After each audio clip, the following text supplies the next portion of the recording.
Hey, welcome everybody to the Godzilla Masterclass. Thanks for showing up live here tonight. Super excited to dive in, talk about filmmaking, big budget blockbuster filmmaking, specifically how you can do it at home using Unreal Engine 5 and all of the cool lessons and shortcuts I've learned through making this project. I really want to share every last thing that I've learned and give you a complete roadmap from start to finish to actually show you how to make films from home without being an animator, without knowing all this stuff before, whether you're a complete beginner or maybe you know another 3D software and you're migrating over to Unreal. I want to break down the core fundamental skill set of how do you actually start making films. There's such a big gap between an idea and that final finished movie with awesome visual effects and actors and sound and cinema, the whole thing. And I want to make that whole process fun and simple and just concentrate on how to bring your visions to life. So excited to see all of y'all from across the globe. I'm seeing from Vancouver, from Las Vegas, also Haseen from Montreal. That's awesome. I'm in Montreal as well. Haseen from Macedonia. That's super cool. Stormwave from Atlanta, Georgia. Super cool. Well, yeah, really glad that all of you guys made the time to come here tonight and level up. We're gonna get better here tonight. That's my promise to you. I want to have every one of you leaving with new skills and new ideas that you can apply right after this, and I truly mean it. You can hold me to my word, because yeah, we're here live. The best way to really learn this too, if you really want to go to the next level, I'm going to share all of the best lessons and secrets I've learned on this project. And the best way, I do it every single time. I always have a notebook right next to my desk. I'm writing down everything that I want to remember. What's written is retained. It's how it works. Typing it doesn't do the same thing, but writing it down, even these simple frameworks, there's 3 critical frameworks that are really gonna simplify filmmaking in Unreal for you. So would definitely recommend grab that paper, grab that pen. It will help you remember it. And at the end of the day, most of these live classes, there's a lot of cool projects coming out of them, but it's really just for the 10 to 20% of people who are really here to go and apply these lessons right after. So super excited to see all of you here. Aaron and Bruno Hanley, Steven, great to see y'all. We'll jump right into the presentation, and let's talk visual effects. Let's talk filmmaking. Let's dive into the awesome world of Unreal Engine and visual effects. So this is just a quick look at what we're going to be making here tonight, breaking down the layers, showing you the process from idea to animation to effects to a final finished sequence. We're kind of sharing this as we're making it. It's been a really cool part of the process and letting you see exactly what it takes for these projects to get made. So yeah, condensing all that we have into this one masterclass here tonight. And yeah, the real takeaway is I really want to try to teach every single one of you how to make your own films without these crazy Hollywood budgets, but still have your films feel like a blockbuster Hollywood film. That was always what I wanted to do when I was growing up. I feel like that's why I got into visual effects in the first place, is not to make, not to go halfway. It's to tell these gigantic stories, these Star Wars-like movies, Pirates of the Caribbean, The Matrix, any of these gigantic stories that are in this new place. And we all should be able to, Unreal Engine is now this tool that we can all use to actually create big budget ideas from these sci-fi worlds, these impossible situations, and bring them to life. So yeah, we'll dive in, we'll break down all the visual effects techniques, how we animated this, how we built the city, how we brought Godzilla to life, and how we are running this off of basically the same hardware you could have on a laptop. This is right off my PC. I actually intentionally have not upgraded my machine in like 8 months because I want to make sure that these techniques actually work on regular hardware. This is not, you don't need to have some specific configuration to have this. This really can be made on any computer, whether it's a gaming PC or a MacBook. It's really available for everyone. So I want to share the film where it is so far. We're still updating it, we're still tweaking it, but let's take a look at what we're going to make here.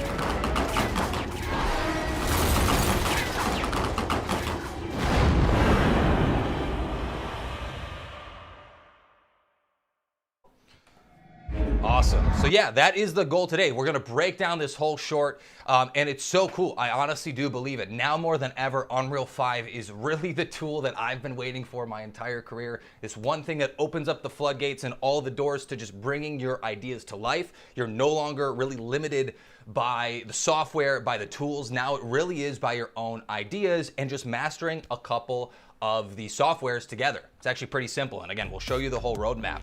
And the whole reason we're doing this is we're putting the creativity front and center. We're treating this like filmmakers, like we're on set, like a director working with actors or working with stunt crews to have these vehicle chases and even just build shots that you can never do any other way. When we have Godzilla roaring and stomping through cities, there's no other way to do it. So yeah, we're gonna show you all of the best techniques and really look at this through a filmmaking focused lens, not through how to use Unreal Engine for games like you typically hear about Unreal for, but we're actually going to cover how to use it for making films in visual effects and how to really take your work to the next level. Because I want to help you do the same thing. I was in your position too not so long ago, 3 years ago. I didn't know anything about Unreal, and it's been a crazy adventure learning all the things you can do with it. But my background, if you don't know me before, my name's Josh Tunin, and my background's actually in feature film visual effects. So I've worked on the visual effects in movies like Star Wars Episode 9, Alien Covenant, and even Godzilla vs. Kong. And I worked my way up through compositing and eventually was a compositing supervisor on Dungeons and Dragons, which came out last year. So yeah, I've spent my time, done the reps in visual effects studios, finding out what it takes to really bring these movies to life on the big screen. These are shots right out of my reel. And I also spent a lot of time on set using Unreal Engine every single day on the virtual production of Avatar: The Last Airbender. So I was right there on set, shoulder to shoulder with the whole crew, bringing this to life and really understanding how to push Unreal Engine to its limits. It was like such a cool experience and got to really figure out how far can you push this every single day. I also got to be on set on Star Trek Discovery and worked over at Pixamundo. I've actually built environments totally from scratch for LED volumes for virtual production. So I've done that personally myself, leading a small team. And I've even made entire short films entirely in Unreal using motion capture. So I always try to make it my mission to do something and know the best way to do it before I try to tell anyone anything. Before I try to teach, I want to make sure I've done it myself. I've learned the lessons the hard way. And then I can leave a really cool shortcut for the rest of you. But the truth is, anyone really can start working in Hollywood. It's not just me. I can now come here at the at the back end of putting in a lot of work to get there. But the truth is, I started out just like you, self-taught right here on YouTube. And a lot of people have it completely backwards. They just assume that you have to live in LA, you have to have industry connections, your uncle has to know someone or had to be in some film before and that's your way in, or that somehow you need a college degree to start working on a film set. And I'm here to confirm to every single one of you, it's totally not true. You don't need to do any of that stuff. And I know it's true because not only have I not needed any of that, neither has the director of Godzilla 2014, Gareth Edwards, who also directed Rogue One, which I'm sure all of you have at least seen one of those two movies. He also made The Crater, which just came out either this year or last year, I'm blanking exactly, but super talented director, but he was actually completely self-taught and started as a visual effects artist. I actually learned about Gareth Edwards before the Godzilla movie because I had literally taken his course online on FX PhD. Like when I was self-taught, it was all through YouTube and FX PhD, and I took Gareth Edwards' After Effects course because he was teaching filmmakers how to get that Hollywood level look using After Effects and these rudimentary tools. So I actually found a small clip. I'll just play it really, really fast. It's just cool to see. Looking back, 14 years ago, he started in the same exact position that we're all in right now. Hello, my name is Gareth Edwards, and I'm a director and visual effects artist. I recently created a film for the BBC called Attila the Hun, which featured 260 visual effects shots in high definition that I created all from my bedroom on my own. And in this course, I'm going to show you exactly how I did it. Basically, you'll get a chance to have an overview of my approach to create visual effects shots that you're probably more likely to see in a feature film, but instead done very quickly, very cheaply on a TV budget. So if that doesn't get you fired up, I don't know what will, but to me, I always went back to that. Literally, I remember still in school, in high school and in college, just trying to find it. Like, who are the couple people who have actually gone through this path before? And Gareth Edwards literally was that one single person to me. If I just kept going back and seeing, yes, this is possible. He can do it. And looking back, I always kept thinking, if he could do it, what's stopping me? What's preventing me from doing the same exact thing? And that's how I went from growing up in a small town in the middle of nowhere, in the middle of Wisconsin, dropping out of college after just a year and being completely self-taught on YouTube, just working and being passionate about filmmaking, making my own projects, making my own demo reel. And yeah, I've been able to go from starting here on YouTube to working on Hollywood visual effects, and I want to help give you some of those shortcuts as well, because I truly do believe this from the bottom of my heart, that the next generation of filmmakers is not coming from the studio system. It's not coming from these giant $200 million blockbuster movies anymore. It's from the small teams, from crews of 5 to 30 people who can get scrappy and who can really punch above their weight and make these films that are way out of their budget range, just because the tools make it so much more available. I really do believe that. I think that is what Gareth Edwards has proved over and over again. And right now, the entire industry is being rewritten, and it's just the best opportunity to start making your own film and just putting it out there, putting it out on YouTube or any platform, and just getting it seen. But I want to get a quick gauge on everyone here. I love talking about filmmaking, but I want to make sure, I want to know where you guys are at. So how many projects have you actually made and finished in Unreal? It could be a small project, it could be a single sequence, or it could be a game if that's what you guys are into. But let me know where you're at, because I know for some people it's 0, and that's totally fine. That's actually, I'm kind of assuming some of you are at the very beginning, but I want to know if there's a lot of advanced people or if it's more of a beginner crowd, because I'll be able to kind of shape this and make sure it's super important. I'm seeing Aaron, you have 0 projects, lots of zeros. So yeah, that's totally cool. 1 music video from Denal Cooper, that's cool. Have 2, 4, 5. So cool, so a lot of people just starting out, but also a few of you out there who are a couple projects deep, which is great, because I think for this, I really want to give a complete roadmap of how you can jump right into the fun filmmaking part of Unreal. That's the first thing we're going to talk about here. It's the first chapter here tonight, but I also want to give some really awesome tactics and ways to take your shots further, some lessons I learned at visual effects studios, and how I applied them to this this project. So that's really great to hear. It's a lot of beginners out there. It's totally to be expected. I was there as well, just like I said.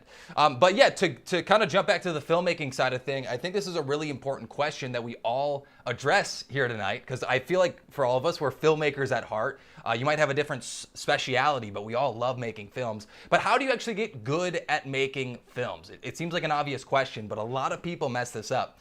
Because I talk to a lot of filmmakers, and I'm like, do you get better by watching films? And the answer is no. You do not get better by watching films. You do at the beginning. But after you've watched 10 films, you don't get better by watching them, you get better by making them. So when's the last time you've actually finished a film?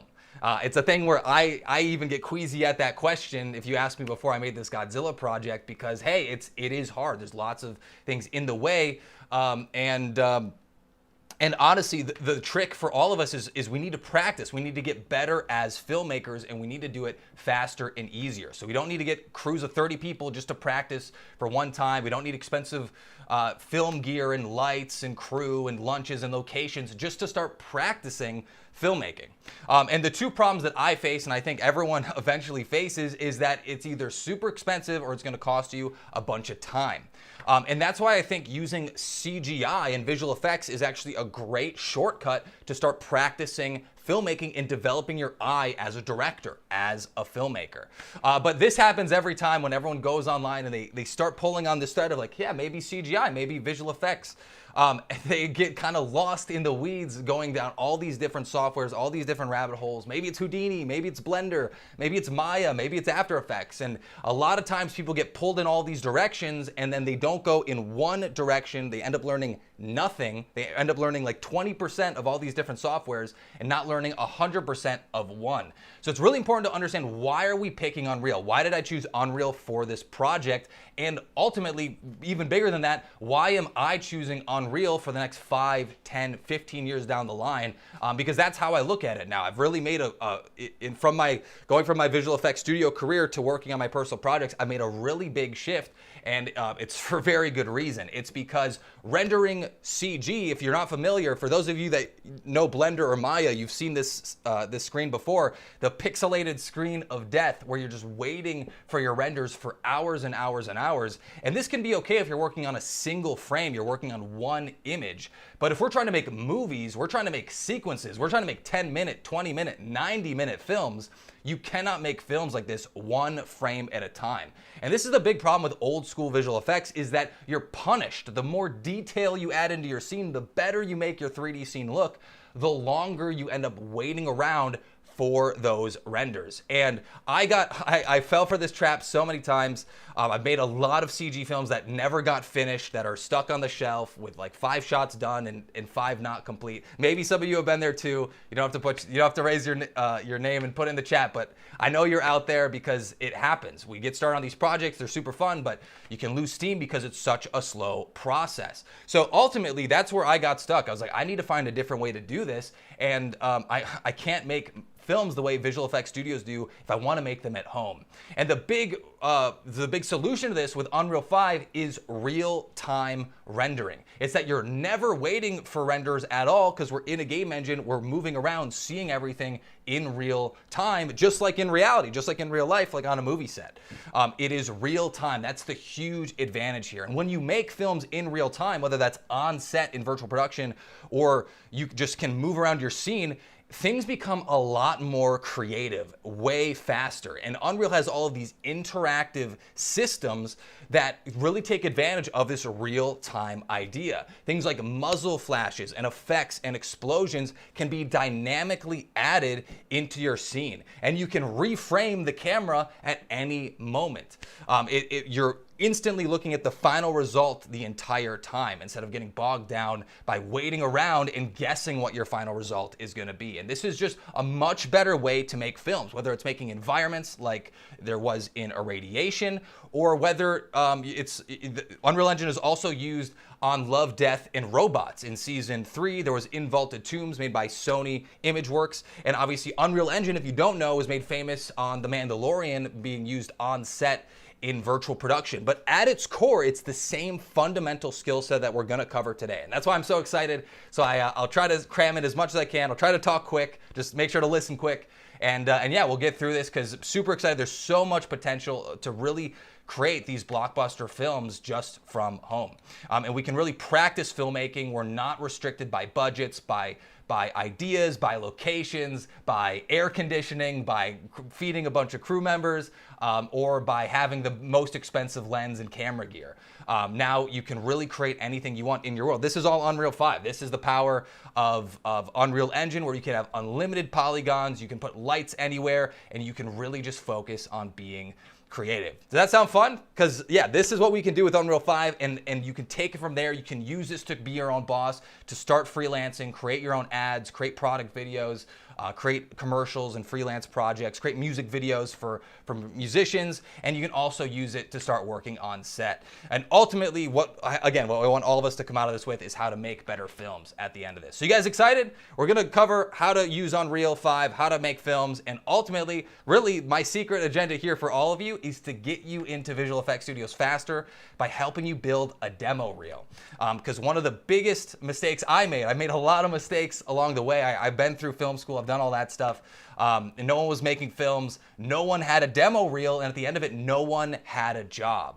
So the big lesson I learned is that you do not need a college degree here. You just need a demo reel, a portfolio, just an example of your work to show to someone to start working on their team. And again, that's what we're gonna do at the end of this. We're gonna show you how to make a film so you can make that demo reel, make that portfolio. That's the whole point here. And we've had some really cool student success in the past from past master classes.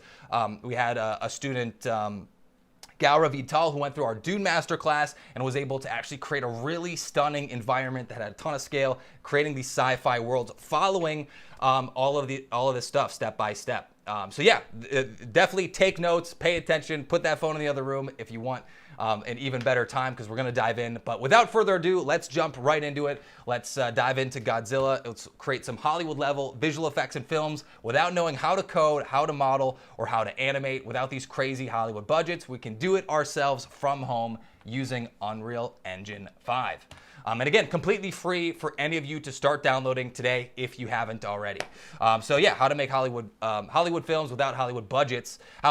These are the 3 chapters that we'll jump into. So the very first chapter we'll talk about right next is the perfect filmmaking workflow. How to go from idea to final film without leaving Unreal 5. I think this will blow your mind a little bit of how simple it can be to start making animated films, even if you're not an animator yourself. So yeah, you're gonna want to hear that. After that, we'll actually go through a bunch of examples, show you what it takes, show you how to set these up, how to make shots, how to be a filmmaker in Unreal. And then from there, we'll actually show you the shortcuts for filmmaking and specifically recreating on-set techniques inside of Unreal Engine. So your shots look more photorealistic, they look more true to life because we're gonna recreate what you would do on a real film set. And yeah, we'll do lots of breakdowns. I'll really pull back all the different layers and show you how we're constructing these shots step by step, layer by layer, keyframe by keyframe. And then we'll cover the last step that a lot of people skip over, and that's how you can upgrade your renders to get that Hollywood level visual effects look. And I'll spill some secrets on the types of things I would do to my own work at a Hollywood visual effects studio. So let's jump in. How to go from idea to final film using Unreal 5. And we're actually going to study how Pixar makes films. We're going to study the pros.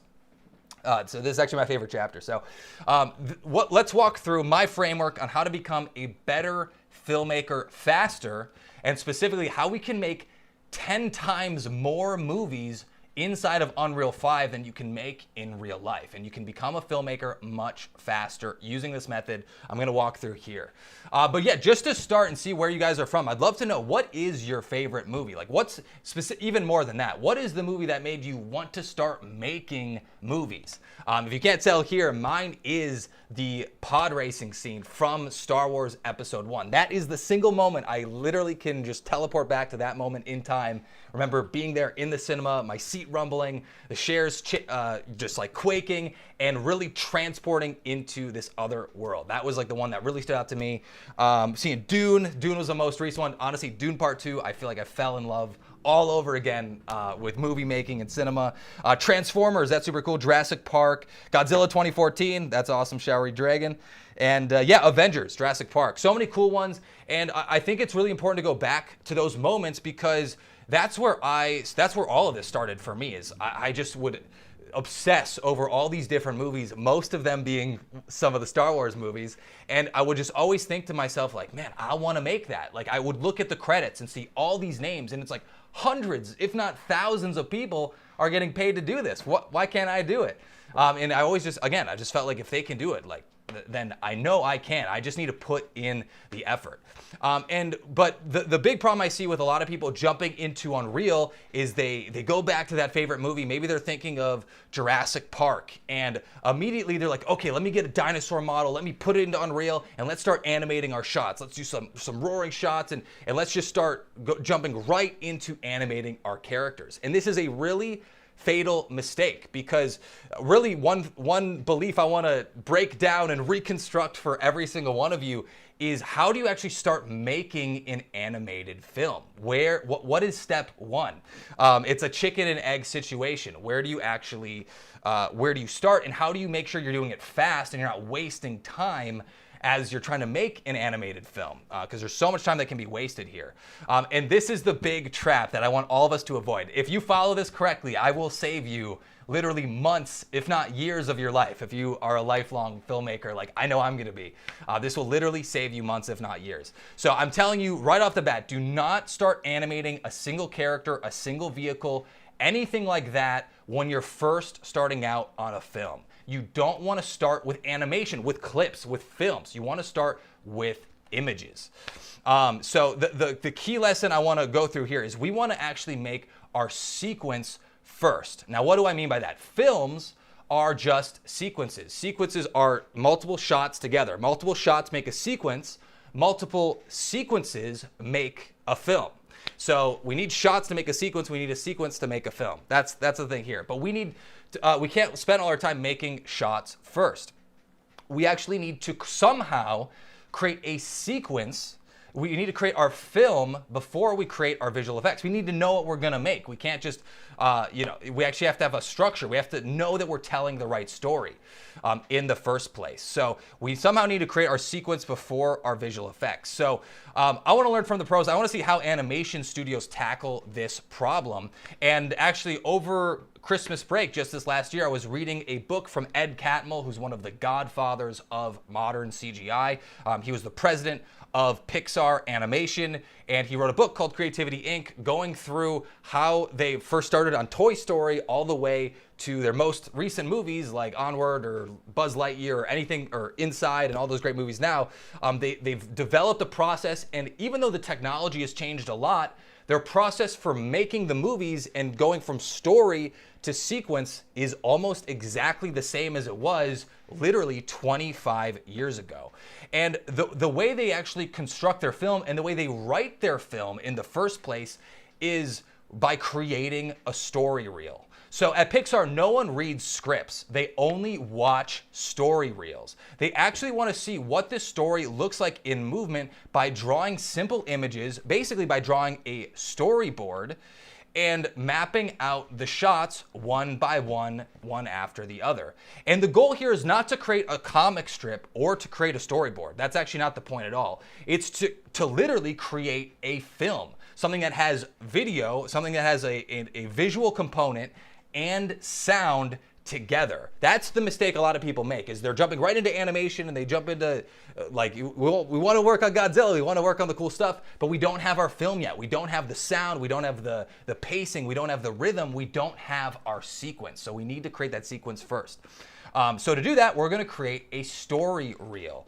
And I'm actually going to show you one here right after this slide so you can actually just really understand 100% what I'm talking about here, because this is kind of a new concept.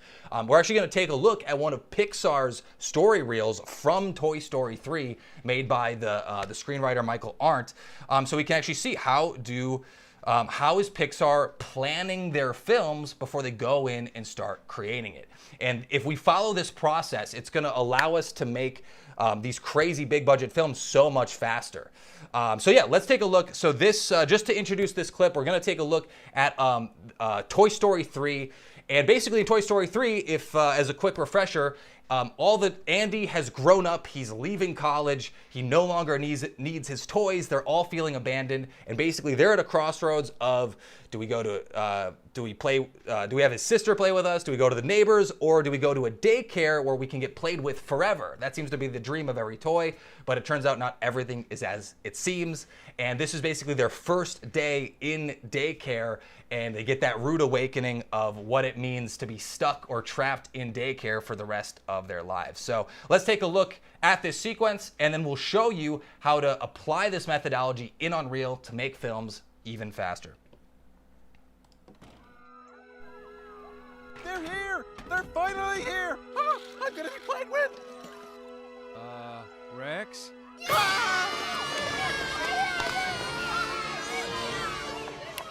New toys.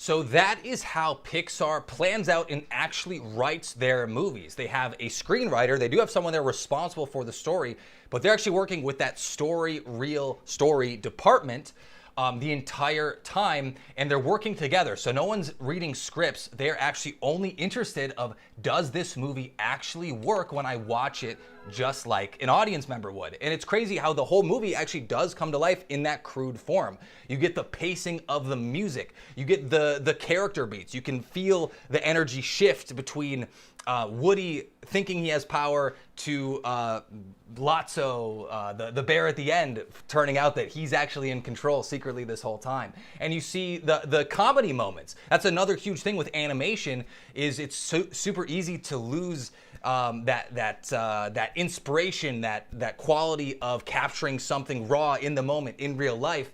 But you can see you can actually tell jokes and show Barbie slapping into blue paint and using her as a paintbrush, and we can actually see if that works before we spend a bunch of time trying to animate characters and designing those characters and making 3D models and building all this stuff.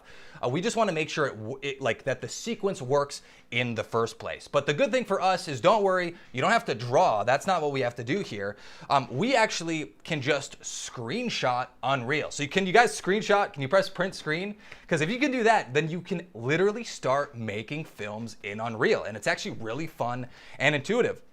So this is what it looked like on this Godzilla project, is we're just going around in Unreal in this game engine viewport where you can move around with, the WASD controls on your keyboard, and we can actually start framing up on our scene, on vehicles, on monsters, and start blocking out the actual shots in our scene. So this actually was how I was walking through the first draft of the story was, okay, so Godzilla's attacked the city, planes are swooping in for the first time. We'll have a hero pilot who's swooping in that we pay attention to. He'll be our main character. And then he'll come in, we'll have rockets attached to his plane. He'll swoop in and try to take Godzilla down. Like that was all I was really looking to do, is tell a concrete story that has, it's direct. It tells, it's a direct action sequence, but we actually have something at the end of it. So we can look closer in on our pilot, and you can see here, I don't literally have a model of a pilot here, but I'm blocking in the shots. I'm starting to see what this is going to look like when we assemble all of these shots together. So then we have Godzilla screeching at the sky, defending himself as he's getting hailed by rocket fire and a gunfire. The plane would swoop around. I'm using my imagination a lot here, as you can tell. We have that plane swooping around out of Godzilla's reach. And then we have him screaming out to the sky. And that was all I had at the very beginning. That was the first that was the seed that we were going to start watering, growing, and planting and developing into a bigger idea. But it all started with simply going around in Unreal and screenshotting my viewport, screenshotting the scene. And this is the framework to actually turn that into a storyboard. So we're just gonna go through and we're gonna screenshot our viewport. That's the easy part, that's the fun part. We're gonna take all of those images, we're gonna save those, and we're gonna bring those into our editing timeline, into Premiere, into Resolve, into whatever you use for editing. The software really doesn't matter for editing whatsoever. We're gonna take those images, put them into an editing timeline.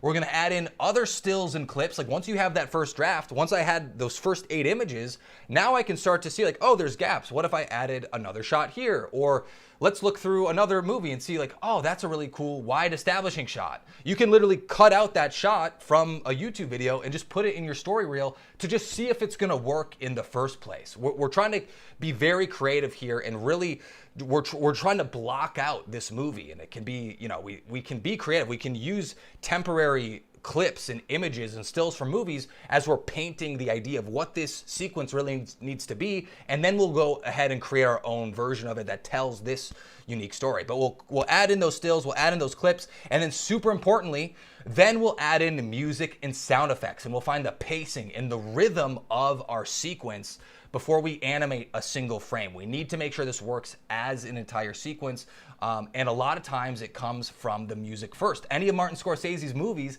those tracks, they're pulling the music first and then they're editing to the song. And we want to do the same thing. We want to give ourselves an advantage there. And after that, we just edit and repeat. We refine, we improve it, and at that point, it's up to you. You're the filmmaker, you're the editor. You basically can do all of the processes, like, you get to make your film in real time using these images. And a big unlock here that all of you should write down, if there's one thing to write, it's that when you're trying to block this out, if you're trying to tell a big movie like a kaiju blockbuster action movie, you want to pose. You don't want to animate. You don't want to, we really want to get away from creating visual effect shots here. We want to just plot out our sequence. We're thinking like an architect, not like an illustrator. We're actually trying to design this before we're actually like inking all of the detail on the page. And the same can be true with posing instead of animating. So let's look at an example here. A lot of people, I've told them this and like, but no, I need to animate. Like, what are you talking about? Of course you need to animate. But you can actually tell your story in a simple pose. So let's compare these two images. We have this first image of Godzilla looking stoic, looking firm above the whole city, versus this other image of Godzilla screeching at the sky, defending himself from something attacking overhead. And we don't need animation to tell this story. You can tell it. Anyone looking at this has a different feeling and emotion coming from this still image. So that's where we're just trying to capture what's the key takeaway, the key story, or the one thing that you want to get from each shot and make that super clear and design an entire image around that one moment in your film. And once you have this whole thing plotted out, and then you can look down at your whole edit and say, I have 18 different shots I need to go make. And then you start your animation and your visual effects. And another part of this process that was really cool is you can invent new shots as you're going. So as I'm creating my film, I'm constantly thinking, whose perspective am I telling the story from? Whose point of view should the camera be from? Like, should it be from these helicopter pilots, or could it be scarier if we told this story from the perspective of someone literally running away under Godzilla's giant, elephant feet, about to be crushed at any moment? What if we could go at the street level instead of only being at the tops of skyscrapers? I thought that would be a little bit scarier. So again, super easy. Okay, that's a cool idea. Let's go try it out. Let's go in the scene. Let's move around. Let's navigate to there and take a screenshot and see what it looks like. And very quickly, you could also pan that camera down and see what it's like if there's a crowd of people running away too. So again, just comparing these two images, they're completely different feelings, but you can block them out in your sequence really, really fast. Is this making sense for all you guys? Does that make sense? I hope this starts to unlock and this, it might seem basic, but so many people they forget about this process, or they just don't know about it in the first place. And they spend so much time spinning their wheels, working on shots when they don't even have a good film in the first place. And with Pixar, something you might want to know about them, they're obviously making some of the best films of the year a lot of time. They had how many Oscars in a row? But they had a streak of spending 3 to 4 years in this story reel phase. Now, I'm not saying that's what you need to do, but that's how seriously they take this part of the process. And they don't proceed into animation and visual effects until that story is locked, until they know it's good, until they know they can make you cry and pull on your heartstrings and tell a good story. So that's why it's super important to stop and focus on this first part of the process, because it makes everything else so much easier, and it's gonna make you have a better film at the end of the day. So does that sound cool? That's a top-down look at the whole previs to final idea part of the process. And I want to actually share what this looked like for my own film.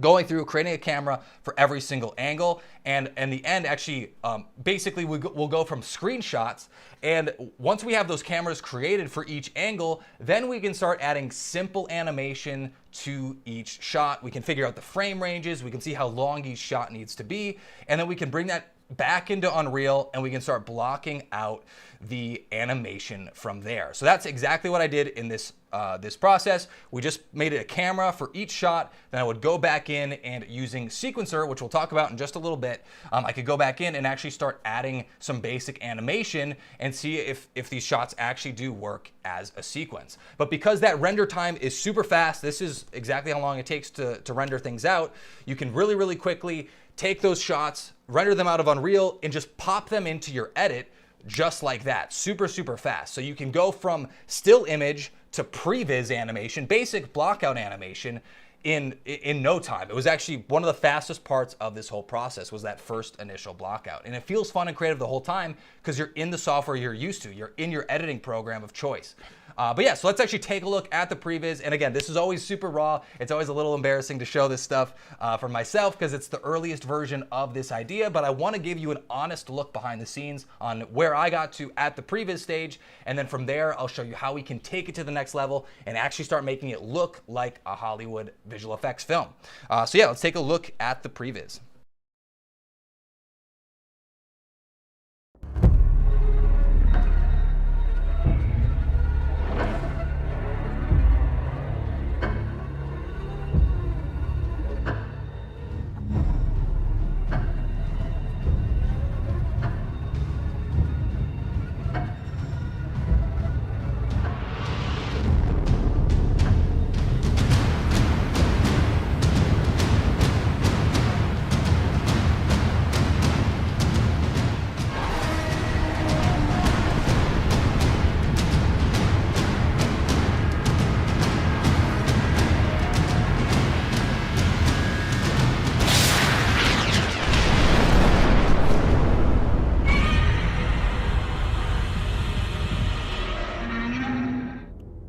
So that is how we can go from just taking those still images to transforming them bit by bit and actually turning it into a basic animated sequence or previs, whatever you want to say. I'll say this too, a lot of these terms, I'm saying story reel or animatic or previs or cinematic, and they all kind of mean the same thing. We're just making a film and we're working on that first draft. And it's such a critical step. So that was my first draft. That was that checkpoint I got to where at least I can say that I can see where this goes. I feel the energy of what I'm trying to do, where I'm trying to go, and just telling a super simple, direct action scene. So this is my question for all of you, is from here, can you take a screenshot? Can you press Control Print or print screen?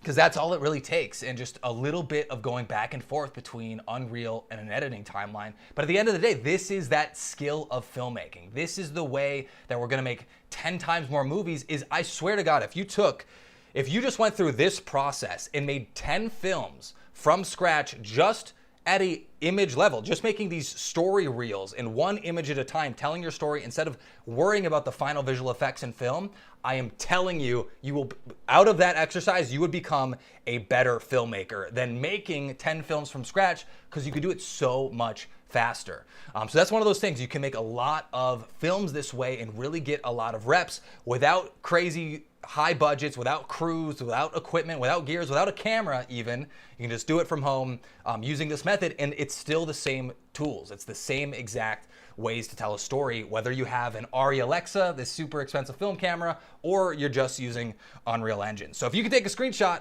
you're in luck, because now we can start making our own sequences. And from there, we can make a storyboard, or like I said, make our story real. And then once your edit is locked, now we can get into the fun part. Now we can get into visual effects and animation. And this is probably what you guys were expecting going into it, is okay, how do we make it look pretty? How do we make it look cool? How do we add in explosions and muzzle flashes and all that stuff? But if you're building a skyscraper on poor foundations, it's not gonna last. You wanna build deep foundations. You want that film to be good from the start. You wanna walk into it with confidence so you know that you're spending your time correctly when we're actually really trying to pull these shots apart and make them look really great one by one. So that is the process. That is our filmmaking pipeline, or rather how we can go from idea to final previs. Now let's talk about how we can actually start making films and make these final images for our film, and some shortcuts to do it faster and easier. So there's 3 mini chapters to this that I think will just help everyone kind of get their head around this whole process and simplify it a little bit. But this is what we need for every film we want to make. We need characters. You need them. Every film has characters.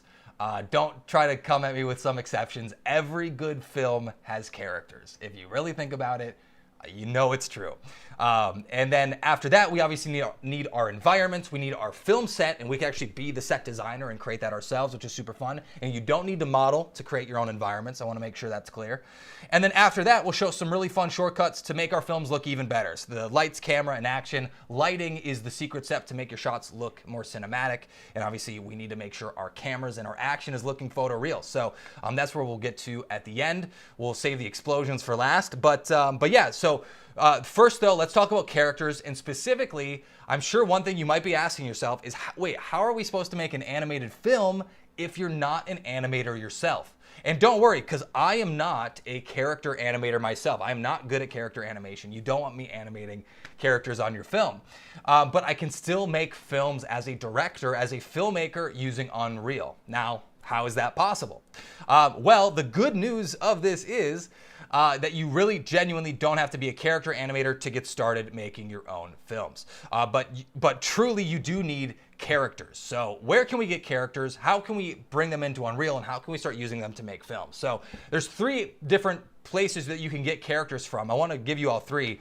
One is a place to get really awesome characters completely for free. So I know not only some of you aren't animators, you also aren't modelers, and you're not texture artists, and that's totally fine. Like that, there's so many ways to use Unreal without making every single asset yourself. So I'll give you some awesome resources for that, where you can get these some really great characters for free, where you can find awesome characters on a low budget. And then I'll show you also where we got Godzilla and how we approached it on this project. But again, I want to make sure that coming out of this, that you know how that you could start using Unreal Engine to make your films, not just how we did it at the highest level. So we'll show you both, because really there's 2 different ways to animate your characters at the end of the day. One's really easy, and one takes a lifetime to master. But that's also kind of why animated films are loved the way they are, is because you need great artists making them. So let's talk about the best place to get free characters. And yeah, so that's actually on the Epic Games Marketplace. The same place that you downloaded Unreal Engine from, you can also download some really awesome AAA level characters completely for free. All you have to do is go to the Epic Games Marketplace and type in Paragon. That's the one thing to write down in your notes here tonight. But you can download characters that come already rigged, that already have animations, that look great. You can download environments for free as well. And you can literally, from day one, start creating action scenes where you have these two characters facing off by stringing together some of these pre-existing animations. So if you go and find these characters, again, they're just the Paragon characters in the Epic Games Marketplace.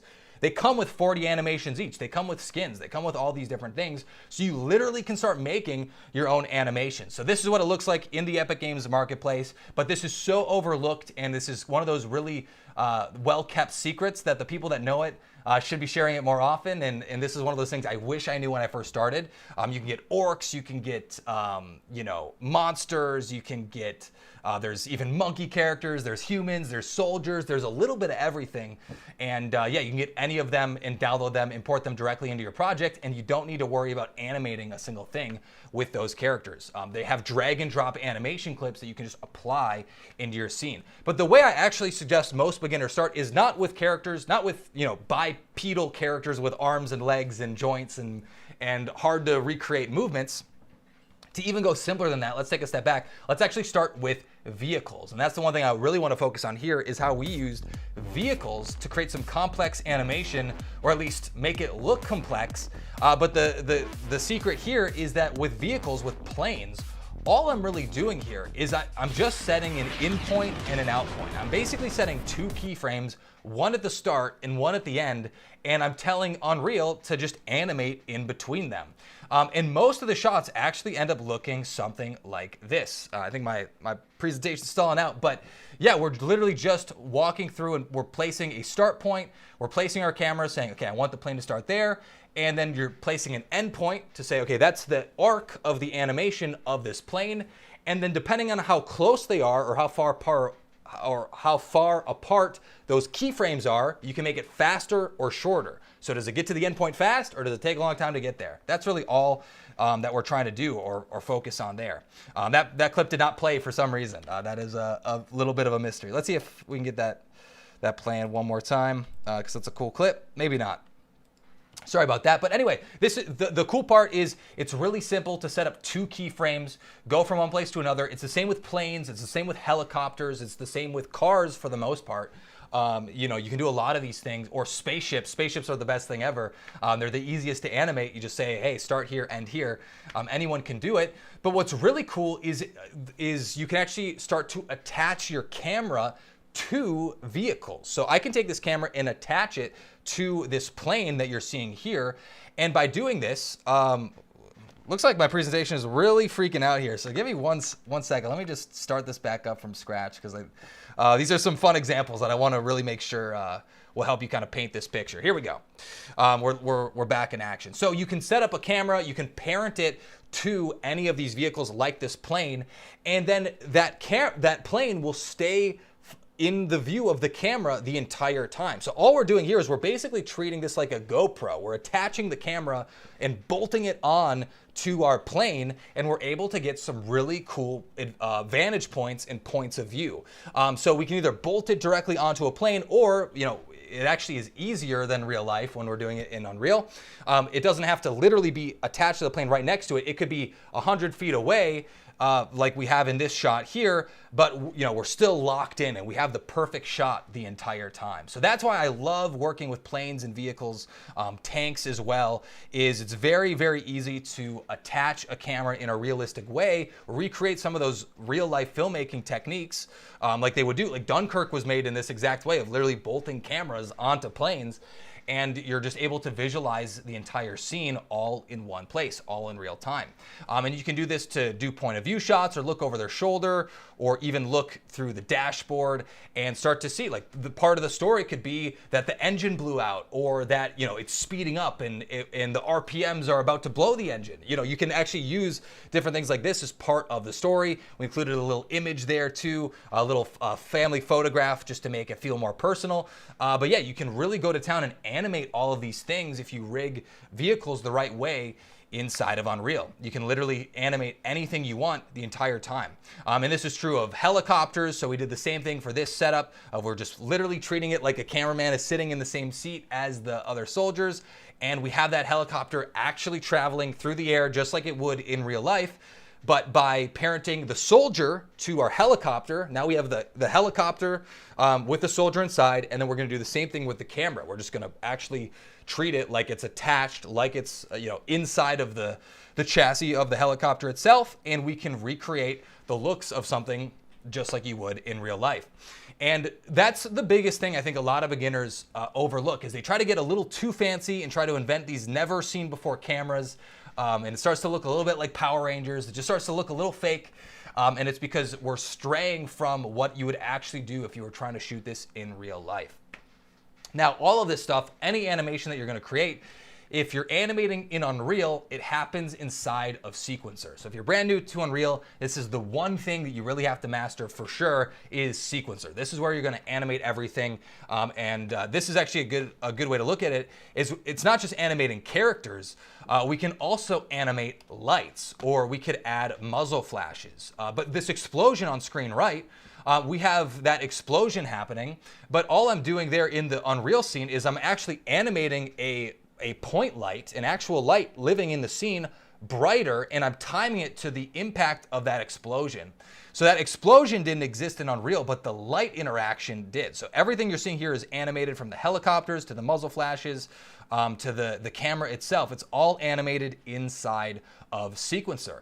And obviously you can go one step further by animating the characters themselves inside of Sequencer as well. And that's what we did on this project. So let's talk about how we animated Godzilla. Like I said, if you're a beginner, you literally have these drag and drop animation clips. I'll show you a little bit on that later as well, just right after this, how you can do drag and drop animations. But just to show you what we actually went through to create Godzilla on this project is the way that you have to animate anything inside of Unreal, and that's using Control Rig. So Control Rig, just for clarity here, Control Rig is an Unreal system only. The word rig and rigging gets thrown around all the time in Unreal. Or sorry, in 3D and CGI, rigging is all over the place, but Control Rig is Unreal system so that you can manipulate characters in real time, just like this. And we can be creative, we can be fun, we can start posing and not animating, and then we can move around our shot and actually start framing up and finding the most interesting shot based on how we pose our character. So that is all done through Control Rig. So like I said, I got this rolling, but another thing a lot of people underestimate is, or just overlook, not underestimate. A lot of people, when they're doing these projects on their own, everyone, I get it too. I'm really proud. I want to make sure that this is my movie. It's my vision. I'm bringing it to life. But one thing that everyone seems to overlook is when you're on a film set, you always have 10, 20, 30 people plus sometimes on a single film set. Because one, it's just fun to make movies with people, and the other thing is you need other people to make movies. You can't literally hold the camera, hold the boom mic, and act yourself. You need at least one other set of hands at a bare minimum. And the same is true for visual effects. I think a lot of people just think, oh, I need to do everything myself. I need to learn everything. I need to be an expert at every single field. But I'm just here to tell you it's not true. You can collaborate with so many people on the internet. And that's actually exactly what I did on this project. So I got the previs ready. I blocked out all of that. But I actually started working with John Abenhaim, who's another person right here on YouTube. He has a channel called @WatchMeAnimate. He makes some really great animation videos on how to do it in pretty much every software. But yeah, so I hooked up with Jonathan, and it was great. He said, dude, this project looks fun. It looks awesome. A lot of people out there do genuinely want to work on passion projects just like John did on this one. Like, artists just are screaming for a fun project to work on where they can really make it their own, which you can't always do with professional work. So if you have a fun personal project, a lot of pros genuinely will help you out if it's a fun project.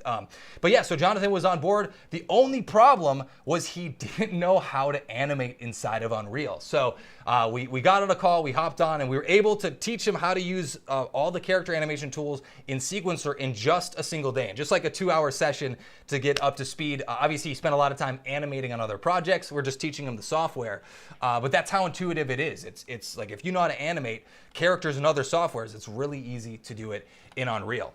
But like I said, I know not everyone is a character animator.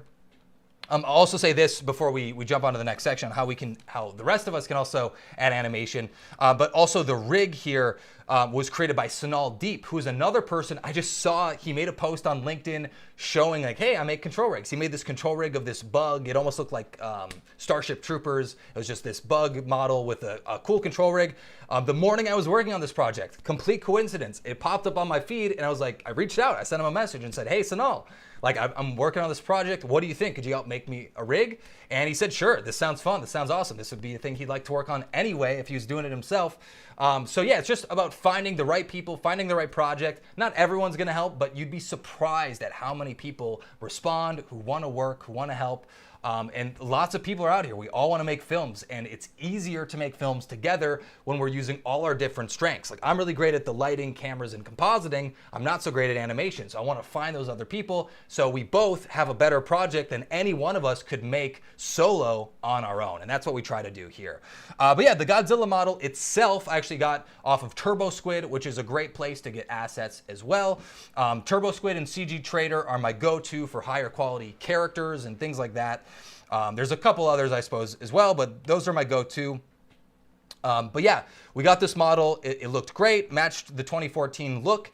And again, I'm trying to cut the corners in the right way. And on this project, I was like, I knew someone out there in the entire world had spent the time to dive in and make an awesome model. So I could just pay $100 and get this and get all that hard work from them. I'm gonna do it every single time. So that's what we did on this particular project. And then obviously, like I said, Sanal Deep went in and actually designed the control rig so we could animate this entirely in Unreal. And that really unlocked the rest of the workflow. But like I said, I know lots of you are not character animators yourself. So how are the rest of us supposed to do that? Well, I want to take a really quick look at how we made the crowd, how we did this without placing a single keyframe. And this is actually potentially more complex. We have like 20 different characters running through a city. How can we do this without losing our minds, without learning character animation from scratch just to make this happen?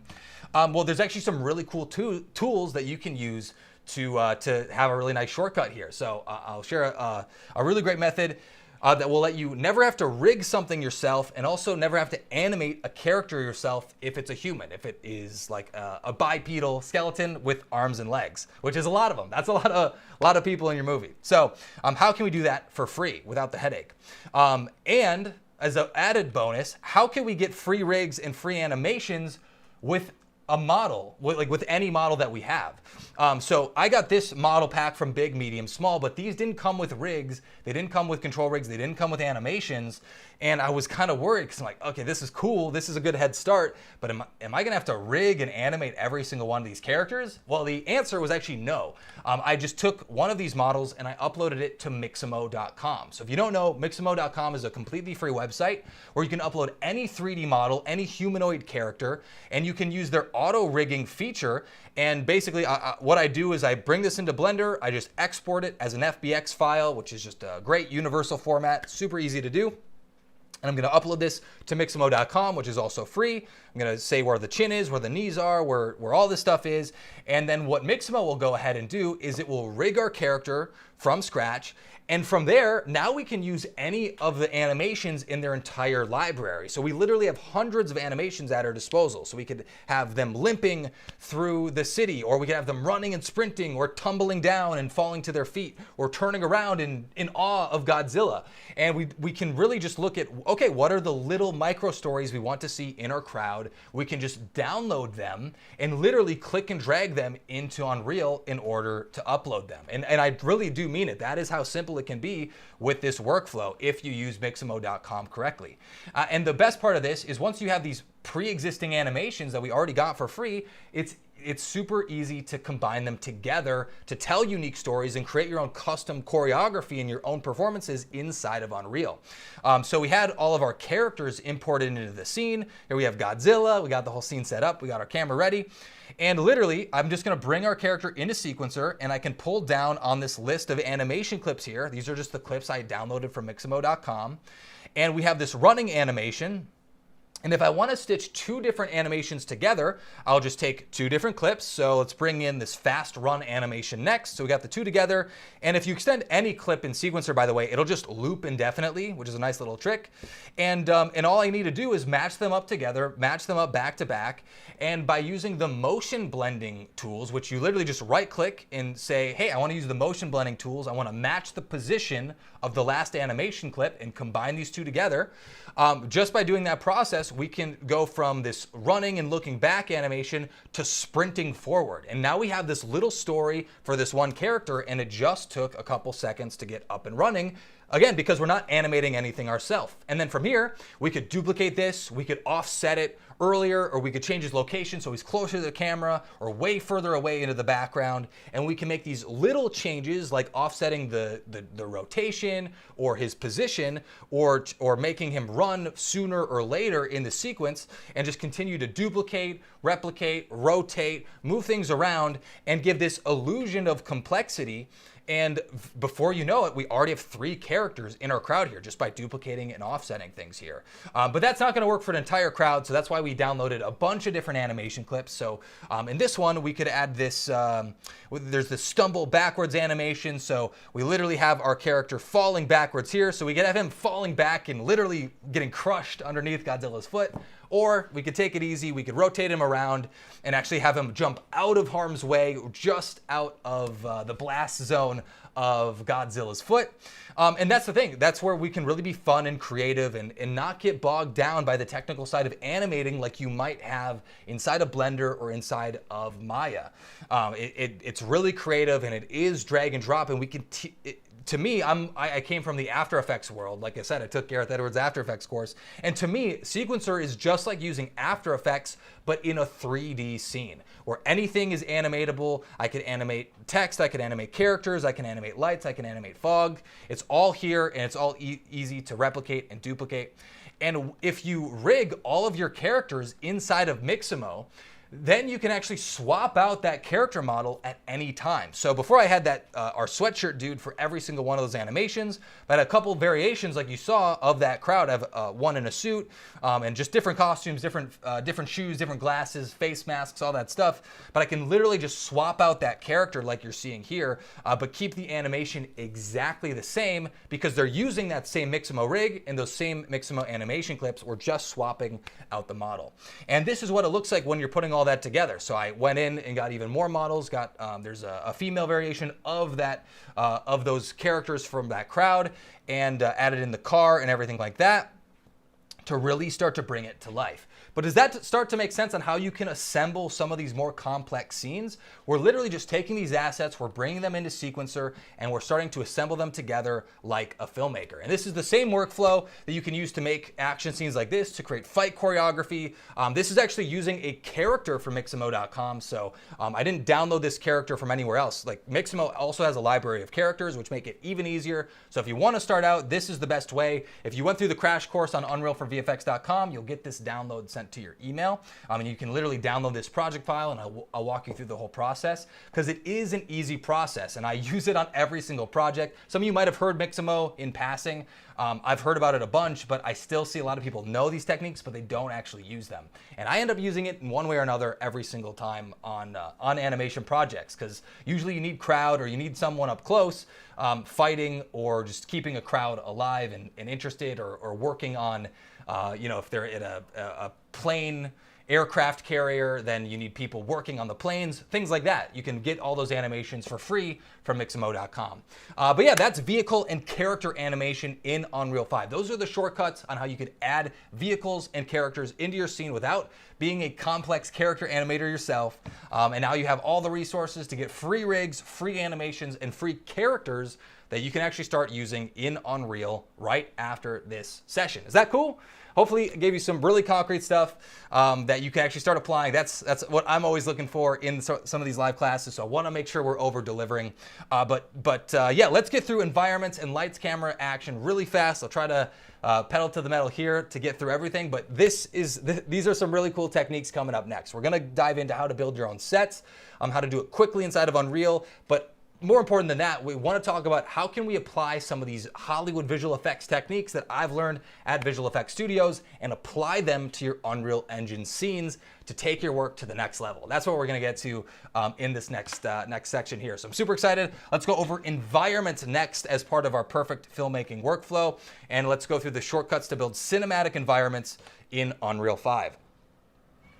So yeah, in this section, I'm going to go through some of the biggest lessons I actually learned as a lead compositor on Godzilla vs. Kong. So I worked on the movie back in 2021, and this was a super huge learning experience because it's obviously a super cool movie. I always wanted to work on Godzilla personally, but also it's this nighttime neon-filled extravaganza with explosions and monsters and huge buildings and offices and really we have to build an entire city and bring it to life. It's very easy to say, very hard to do. But there were some cool artistic techniques that really helped save a lot of time that I was able to take advantage of in this project as well. So let's start out by creating the set, or in this case, creating the city. Now, again, going back to trying to find the shortcuts and make sure that you're focusing on your job as the filmmaker and not necessarily doing everything yourself and handcrafting every model, every character, every animation. If we want to just worry about creating the film itself, we want to take a smart approach to creating the set as well. So we don't want to literally model everything ourselves. So if you don't know, in Unreal, one of my favorite parts about Unreal Engine is that they have a huge library of free assets that have been scanned in real life. So they look completely photoreal because they had a team go out and literally scan them with cameras and make sure they could perfectly recreate these 3D assets in real life. But there are tens of thousands of free 3D assets for you to use for free in Unreal Engine using Quixel Bridge. This is built into Unreal, and there's buildings, there's props, there's environments, there's entire landscapes, there's a lot of different stuff you can all use here that you can take advantage of when you use Quixel assets. So that being said, I didn't really use too many of those in this. I actually used a asset pack from bigmediumsmall.com, and this is actually in the description of this live event, this live video. You can see it down below. But yeah, they had a great pack called the Tokyo Back Alleys pack, which had some really cool storefronts so we could see the streets from up close. But you can see here, it's just 6 buildings. So this helped us build out a lot of the city up close, but it didn't really have a lot to build out the city far away. So we're able to build out some corridors and some tight hallways, but I always love starting with reference. This is the key thing for any of you beginners out there. The biggest difference between an amateur and a pro is that an amateur uses reference some of the times, and a pro uses reference every single time. So whenever I'm making a visual effects project, trying to make something look just like real life, I always try to go to somewhere that looks just like it in real life myself. So to me, like I said, I'm in Montreal. I went down to Chinatown, and I was able to find a city block here that had a lot of the things that I want to create in this film. We have this blue sky, which really sets the tone and also helps us see all the buildings. So it's not a black sky like you'd have at midnight. It's a blue sky like you'd have at 7 p.m. We also have neon signs. We have office buildings. We also have these street lights down below. We have these really yellow, warm street lights down below. And we also have these headlights. And just from this, we can really see and start to understand how we need to balance our image to make it look like real life. We can see how bright all the different light sources need to be, and we can see what's blown out. Like this parking sign is completely blown out. These street lights are completely blown out. They're completely white. Whereas this red neon sign, we still get all the nice red detail. It's not nearly as bright as these street lights. And that's the sort of thing you want to start to notice and study from real life reference and from videos that you can take yourself or from reference you can get from the real world. And again, like I said, the biggest difference here between good and great artists is how you use reference. I truly believe your ability as an artist is limited by your ability to see.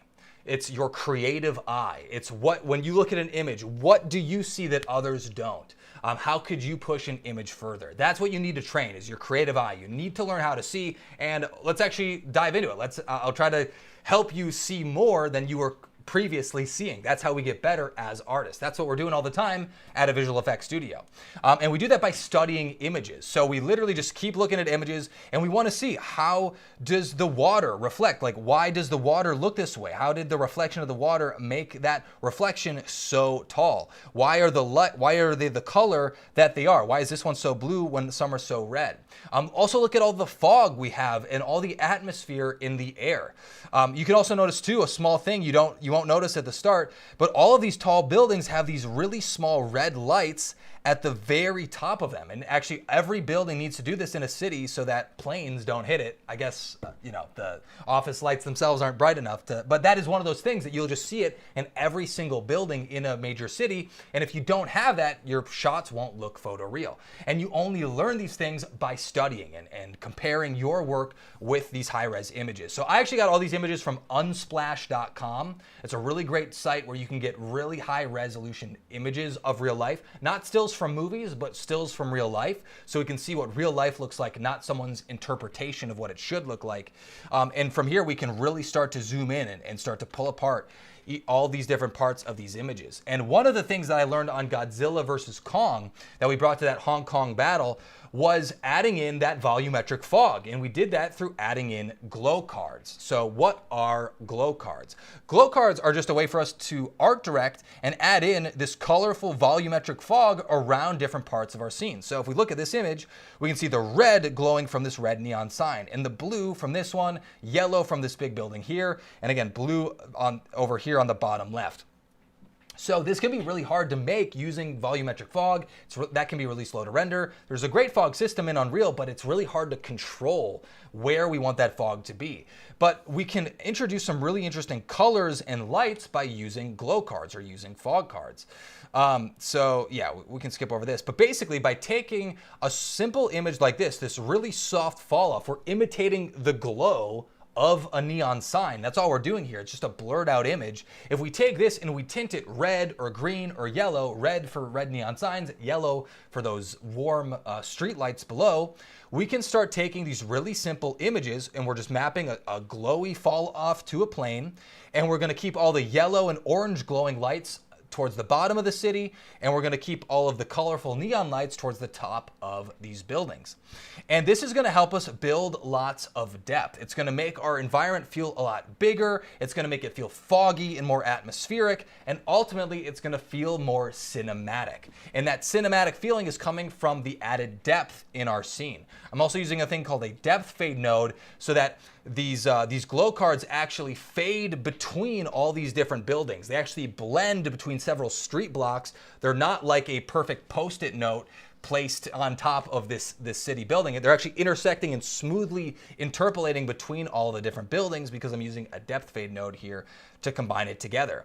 But very quickly, if we just, the shot went by really fast, but you can see all the color we're adding here, all the yellow and orange warm light coming from the bottom of the city, and how we can start to see all of the fog building up between all the different buildings versus the red neon signs we have towards the top of the city itself. We can also do this for all the storefronts. So I added in all of these glow cards to add yellow emissive light coming from the front of stores themselves. I also added some orange ones, and I animated them brighter and darker, and I animated the scale brighter and smaller when Godzilla's foot clobbers down onto the city street, so we could add impact into this explosion. So it looks, it might not be obvious what's going on here at first, but all I'm doing is taking that soft glow card texture, and we're literally just animating it brighter and animating it bigger to make that explosion feel huge. So it's one of those hidden things, but this is all over the place in this short. It's all over every single one of my shots in Godzilla vs. Kong, and a lot of us on that team, because we were trying to find interesting ways to add in extra color, extra depth, so it feels, so we can actually feel the distance between this car right next to the camera and Godzilla, 4 or 5 blocks away, but still making him feel huge, making him feel like he's, the height of a skyscraper this whole time. So that's glow cards. That's a really great technique to add depth, to add color, to add, a lot more make your scene feel a lot bigger. But one mistake a lot of beginners make as well is they think they need to create a 3D model for every object in your scene. And I'm here to tell you that might be costing you a lot of time. You can actually take a really nice shortcut here by not modeling anything and by using images instead of 3D models. So what do I mean by that? So like I said earlier, we had those buildings from that big, medium, small pack, which look good up close, but we didn't have any buildings further in the background. So I got some other buildings from Kitbash 3D. They have a subscription thing, so you can get any of their models for a subscription, if that's something any of you guys are interested in. But one of the things with Kitbash models is they can be great to block out a big scene, but they don't really look that good up close. You can't really put them next to your hero characters and expect them to look good. They just don't hold up. They look kind of video gamey when they're up close. So one thing that I did is, instead of relying on just those 3D models that do have a little bit of that CG look, is we've been looking at images this whole time. So instead of using 3D models and just trying to match them to an image, what if I just took this image, this entire image of a city, and I made this my entire background? Like, what if we just went that far? Like, that's a shortcut. That's a way to just forget about our entire background. And that's exactly what I did on a lot of these shots, is I just took different images, which I shared with you here, all from unsplash.com. I just turned them into additive materials so that I could get rid of the black from the background. And by making them additive materials and swapping out the image themselves and also making them an unlit object here, it allowed me to add in these buildings into the background that look perfect, that look photoreal, but I'm just making sure that they're far away. So they're nothing too close, and I'm putting 3D models in front of them so you can't really tell where that handoff happens, where one 3D model starts and the other ends. But we know, we're the magicians behind the magic, and we can we can have our own magic trick. We don't have to tell anyone this is what we're doing.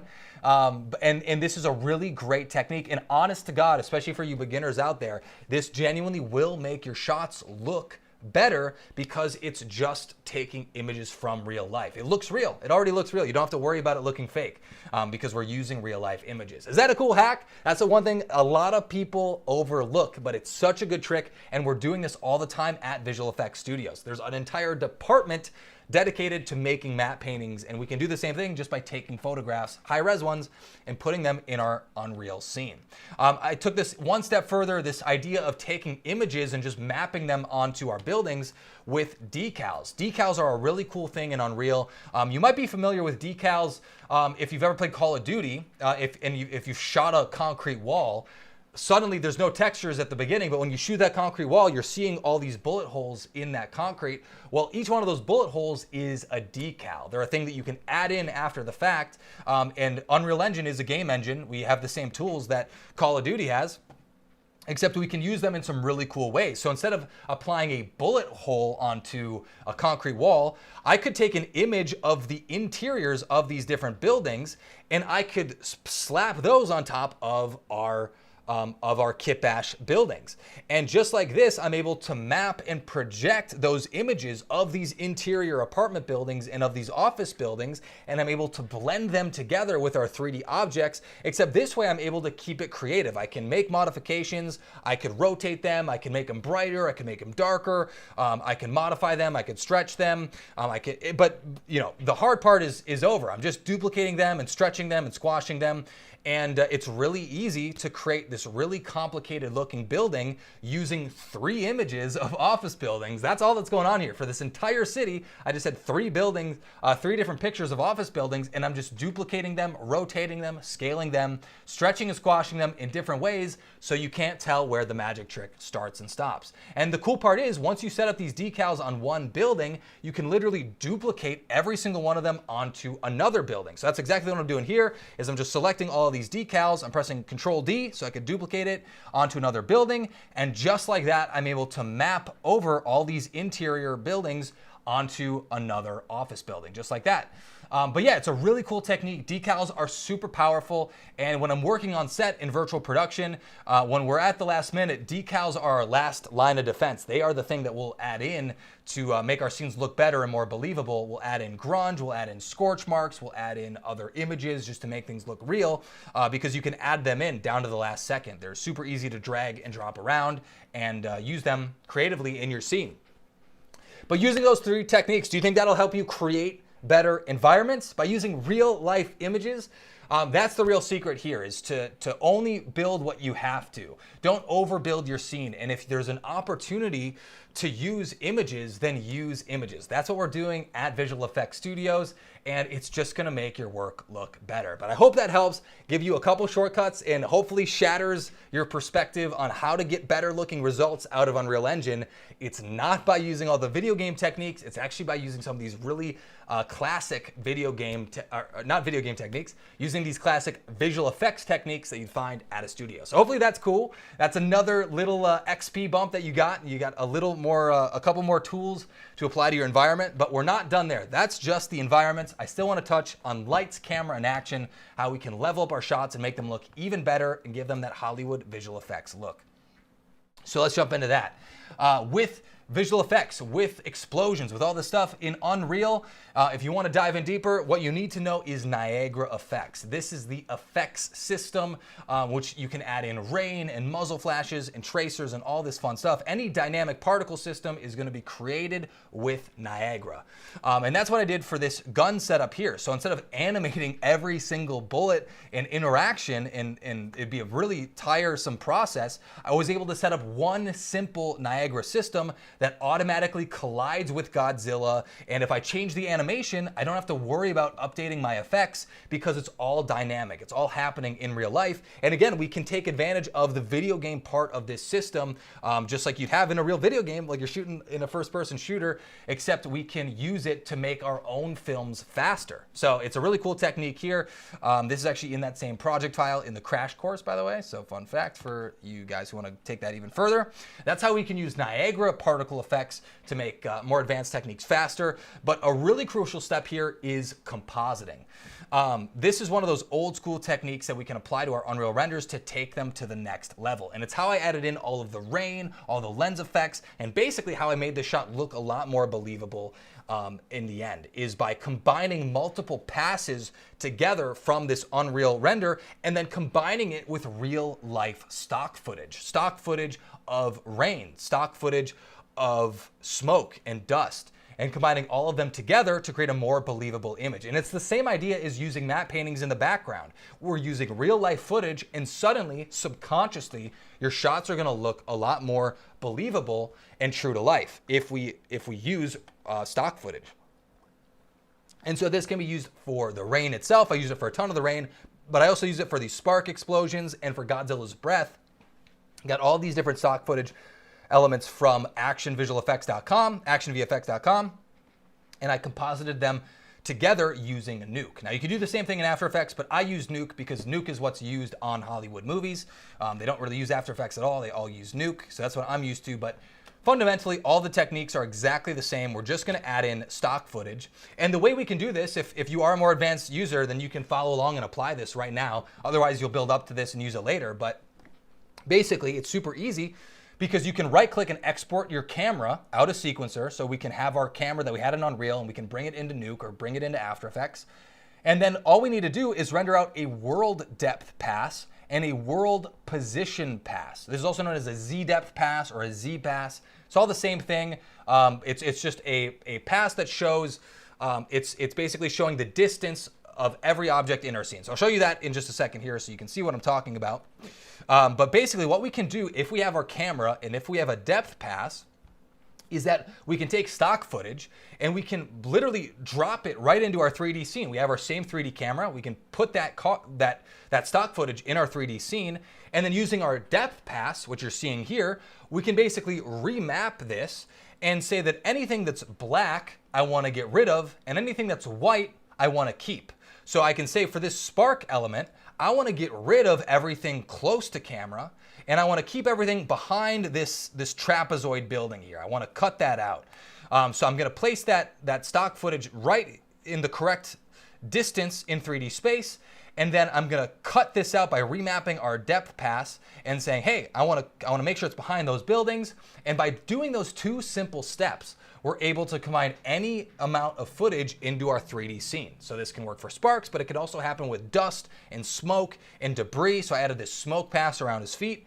And I also did the same thing with his breath and with all of the rain in the scene. As I just found footage of blowing smoke, and then I took my position pass in this case, not the depth pass, and I'm doing the same thing. I'm saying where it's white, I want to cut out from the smoke, so I want to literally stencil out Godzilla's mouth from this stock footage, and by doing this, I can really submerge all of that footage literally inside of Godzilla's mouth. And I'm doing this with the depth pass, or you can do it with the position pass. So there's some tools in Nuke to take this even further. I'm technically using the position pass here to get a really clean mask right around the face of Godzilla, but you could literally do the same thing with that same depth pass and just remap it so his left cheek is black and his the inside cheek is white. And then you can use that to make sure that we're holding out everything in front of his face, and it basically we give that illusion of that breath coming directly from Godzilla's mouth. And it's a pretty cool trick. It works really, really well. So we'll take a look at one more shot here. We can also render out different lights as separate passes and simply add them together. So my actual Unreal render pass here is pretty simple. You can see there's no rain in that original pass. It's all the lighting. It's at night. The buildings look good. We got our base lighting pass. Nothing's too bad here, but we can still push it further. And the way I did that is by rendering out rain as a separate layer. I also figured, hey, let's add in some police lights. Let's animate some red and blue lights and just add a little bit of extra life and movement.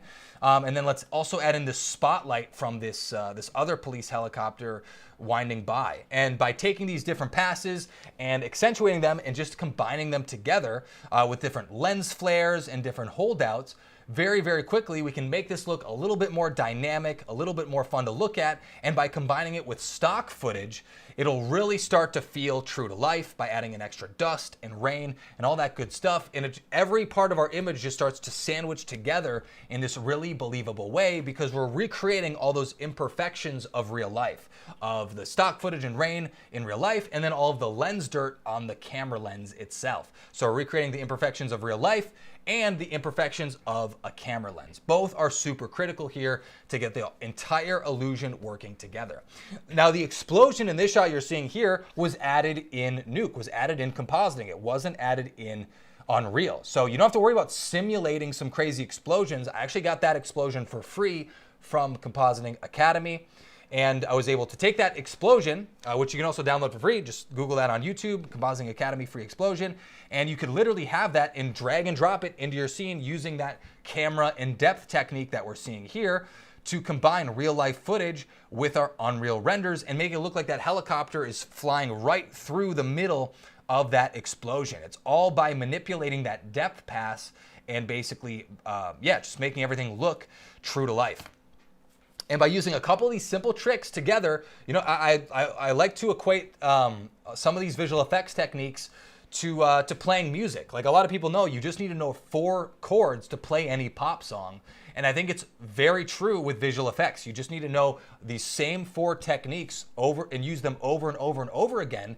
And the best musicians don't know more chords than everyone else. They just play them better than everyone else. They know how to play them. They know, how to where they need to make them glow. And it just comes from experience in making films over and over and over again. And a last step here, which I use just to add that last little gloss of Hollywood visual effects magic into my own Unreal renders, is I've created this one-click compositing template, which just adds in all the lens dirt, all of the diffusion, all of the glows, the aberration, the film grain, all of those imperfections that come from a camera. I just apply in one single template, so I don't need to overthink this. I don't need to spend all my night recreating the same lens effects every single time. I can apply one template to my entire movie, my entire sequence, and suddenly it's going to look like every single shot was actually filmed through the same camera lens, because it has the same imperfections between all the different lenses. Is that cool? Does that give you some at least some tangible steps on how you can apply some of these visual effects techniques to your own work? I'm trying to give a really top-down view so you know the what, because you can go in and dive into any one of these techniques, but I've never seen someone string all of these together, because again, this is the makings of every single one of these shots. It started from screenshots. It started by plussing up the animation, building out the city, and then applying real-life footage in the foreground, midground, and background, from the matte paintings all the way to the stock footage. and using it in this really simple way, but in a creative way to create this illusion of an entire city and Godzilla stomping through it. So that is compositing. That's how to add in real life stock footage into your renders. And this is that step that 90% of visual effects artists skip, but it's vitally important. And this was basically my job at Visual Effects Studios. This is what being a compositor is. It's adding those imperfections into your shot and just making it look true to life. So if you can go through this last step, adding in stock footage, you'll instantly improve your renders, whether you use Nuke or use After Effects or whatever you need to use.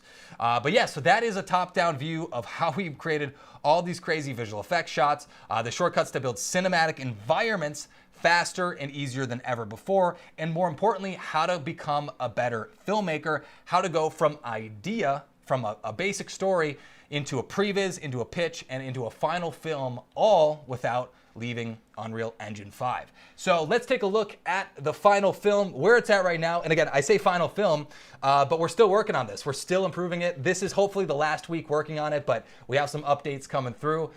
So this is where it's at as of this week, with all the shots cut together. And obviously, we'll get an update for you guys next week. But let's pull down the lights, open up the curtains, and show you where that Godzilla film is at.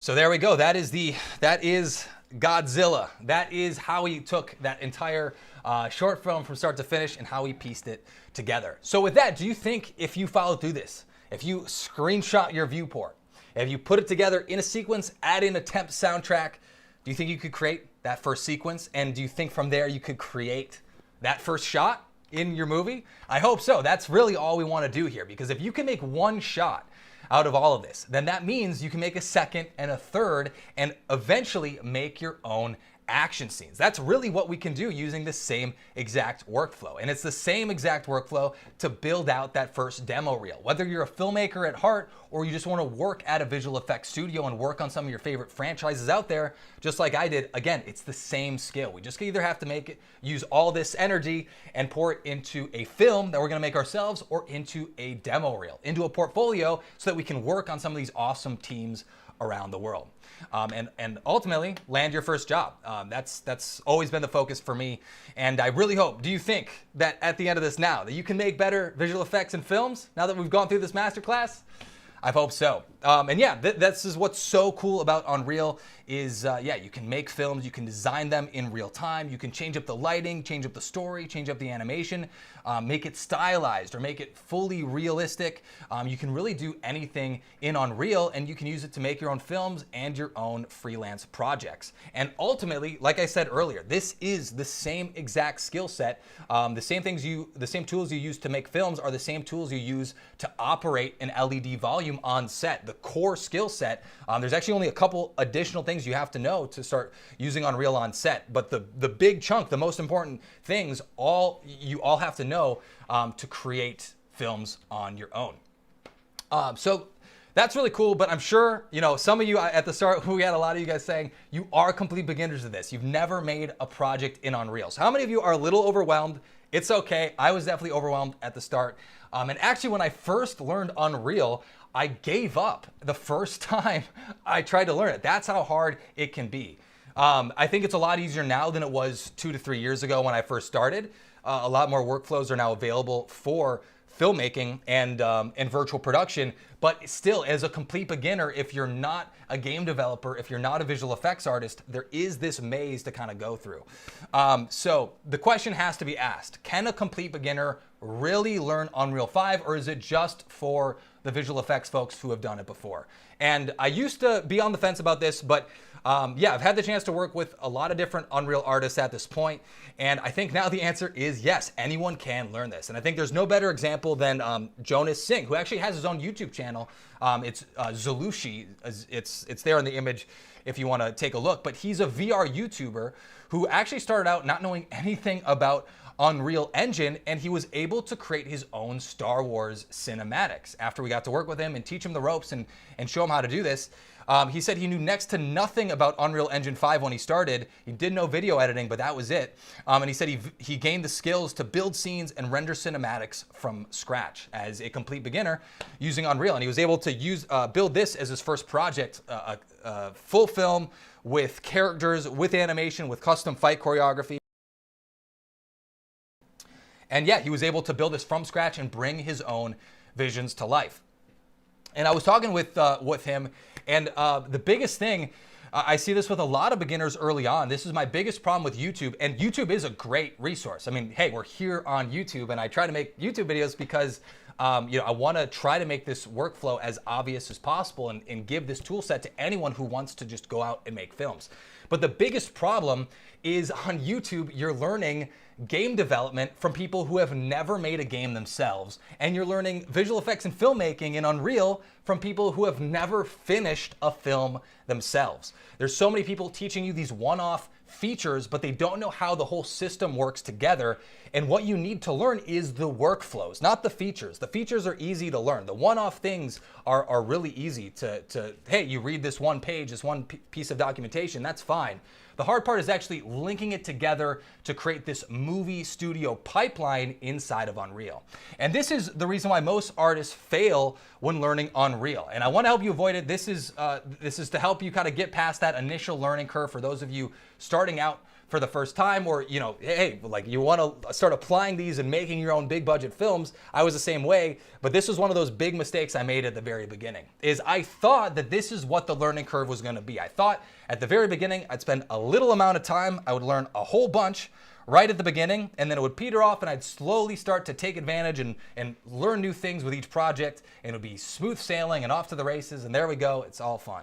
But what it actually ended up being like was this, is I learned a bunch right at the beginning. I was able to follow along with a couple tutorials, but as soon as I branched off and I wanted to make my own films and just literally come up with my own ideas and make something from scratch, I would get stuck constantly. And I realized that I had just learned how to follow a couple tutorials out there, but I didn't actually learn how to make any projects myself. I wasn't that filmmaker. I was just, tutorial follower number 5. And I had the same castle project that everyone else was working on. My work didn't stand out, and I didn't really feel confident in Unreal. I was getting stuck all the time. And this is where I actually gave up for the first time, was at the valley of despair. And yes, I'm being dramatic, but it really was a turning point. I was like, you know what? I'll come back to this later. But ultimately, I did have to come back because I was like, man, the industry is moving this way. Virtual production is in Unreal 5, and this real-time rendering thing. If you can just unlock real-time rendering and never wait for a render ever again, that to me seemed like it was worth learning. But this was where I messed up, is I tried to apply all my visual effects and filmmaking techniques to Unreal Engine, and it didn't really work. I was trying to just apply what I already knew instead of learning it from scratch. And what I didn't realize is that I basically had to go back and relearn all of the game dev side of Unreal in order to understand Unreal Engine. So the big lesson was that we're using a game engine to create visual effects. We're not using a render engine to use visual effects. So it's a game engine first. Now, don't worry about this because I'm not a game developer. You do not need to be a game developer to learn Unreal. We just need to switch up the order in how we're learning Unreal in the first place. So if you want to have an easy time learning Unreal, this is the order. You want to learn a little bit of game dev first, and nothing crazy. You don't need to make your own Skyrim. You don't need to make a first-person shooter or anything crazy. We're not releasing a game on Steam. We're just trying to understand how Unreal Engine is supposed to work in the first place. That's the only goal, is to just understand how they made Unreal, how it was supposed to be used, and then we'll start adapting our visual effects pipeline to this game engine tool, and we're gonna have a much easier time. We're not gonna get stuck along the way. We're not gonna get crushed and confused because we learned the hard part first. And if you can front load that, and all it takes, it's like 30 to 60 minutes of learning this game dev stuff, and it'll make a world of difference and make it so much less confusing later on. So that is the big reason why most artists are failing when learning Unreal is they think just because I know Blender, I can learn Unreal, and that is true. But the misconception there is that you have to, be ready to learn a game engine. And again, it's very easy once you embrace it, but it's such an important thing to know at the very beginning is just have that, is to have that conception from the jump, and you're gonna have a much easier time later on. And the reason why this can be a little bit difficult is what I like to call the skill bridge with Unreal. And the punchline here is you need to know every single skill in order to cross or in order to make a film. You need to know the game dev side, and you need to know the visual effects side. So on the game dev side, we need to know modeling, and we need to know blueprints and how materials work in Unreal and how to animate in Unreal. We need to just know how the game engine side of it is supposed to work. That's also Niagara as well. It's an Unreal Engine side of, it's an Unreal Engine tool specifically. And then we also need to learn the visual effects. So we need to take the lighting, the rendering, the camera work, and the compositing that we just talked about and combine the two together. And why most people get so frustrated is they learn 5 or 6 skills here. They know 80% of what they need to know, but the cruel part of this skill bridge is you need to know every single skill in order to cross. If you're missing one skill here, you don't know, like that. This is why the workflow is so important, right? Is because you actually need to get from one destination to another. You have to cross all the way. You have to use every single skill in the workflow together in order to make films. And again, if you don't know one, you're not able to cross. And this is why it's so hard. And it was so funny.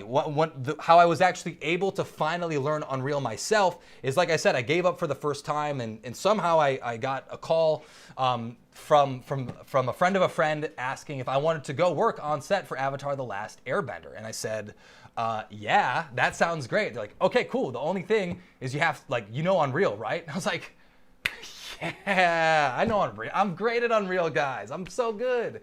Even though inside I was like, yeah, that's the thing. I quit last month because it was getting too difficult. So I was like, oh crap, I need to go learn this. I'm never the one to show up to a job unprepared. So I go a little psycho sometimes. So the way I went psycho in that case is I just stopped everything. I quit my job then and there as soon as I got that offer. And I stopped everything in my life to go all in and learn Unreal Engine for once and for all. So I could go through the documentation. I made like 5 different sample projects. I did it every day for 30 days in the month of December. So I was ready to hop on set in the month of January. And I basically no-lifed it, went crazy, spent a bunch of time making my own projects. But it was so funny, that first week on set, that first time I was able to sit there next to all these other artists who had used Unreal Engine for filmmaking and virtual production, I probably learned more in that first week than an entire month of trying to teach all of this stuff to myself from scratch, because I wasn't a game developer. I wasn't a person who had done this. And once I was able to see how it was used by people who had done it before, it just became so much easier. And genuinely, it sped this up by 4 to even 10 times faster, because I was just finally comfortable after I could talk to these people and see what it took to learn everything once and for all. The secret here was that we were able to learn game dev and visual effects together and immediately apply it to a project. So we're able to immediately apply it on set on the LED volume. But yeah, so that's what we want to do. We want to unlock all these skills. We want to cross that skill bridge, and ultimately we want to unlock real-time rendering forever. So let me ask you a question. If it's cool, I have a little offer here that I love to share.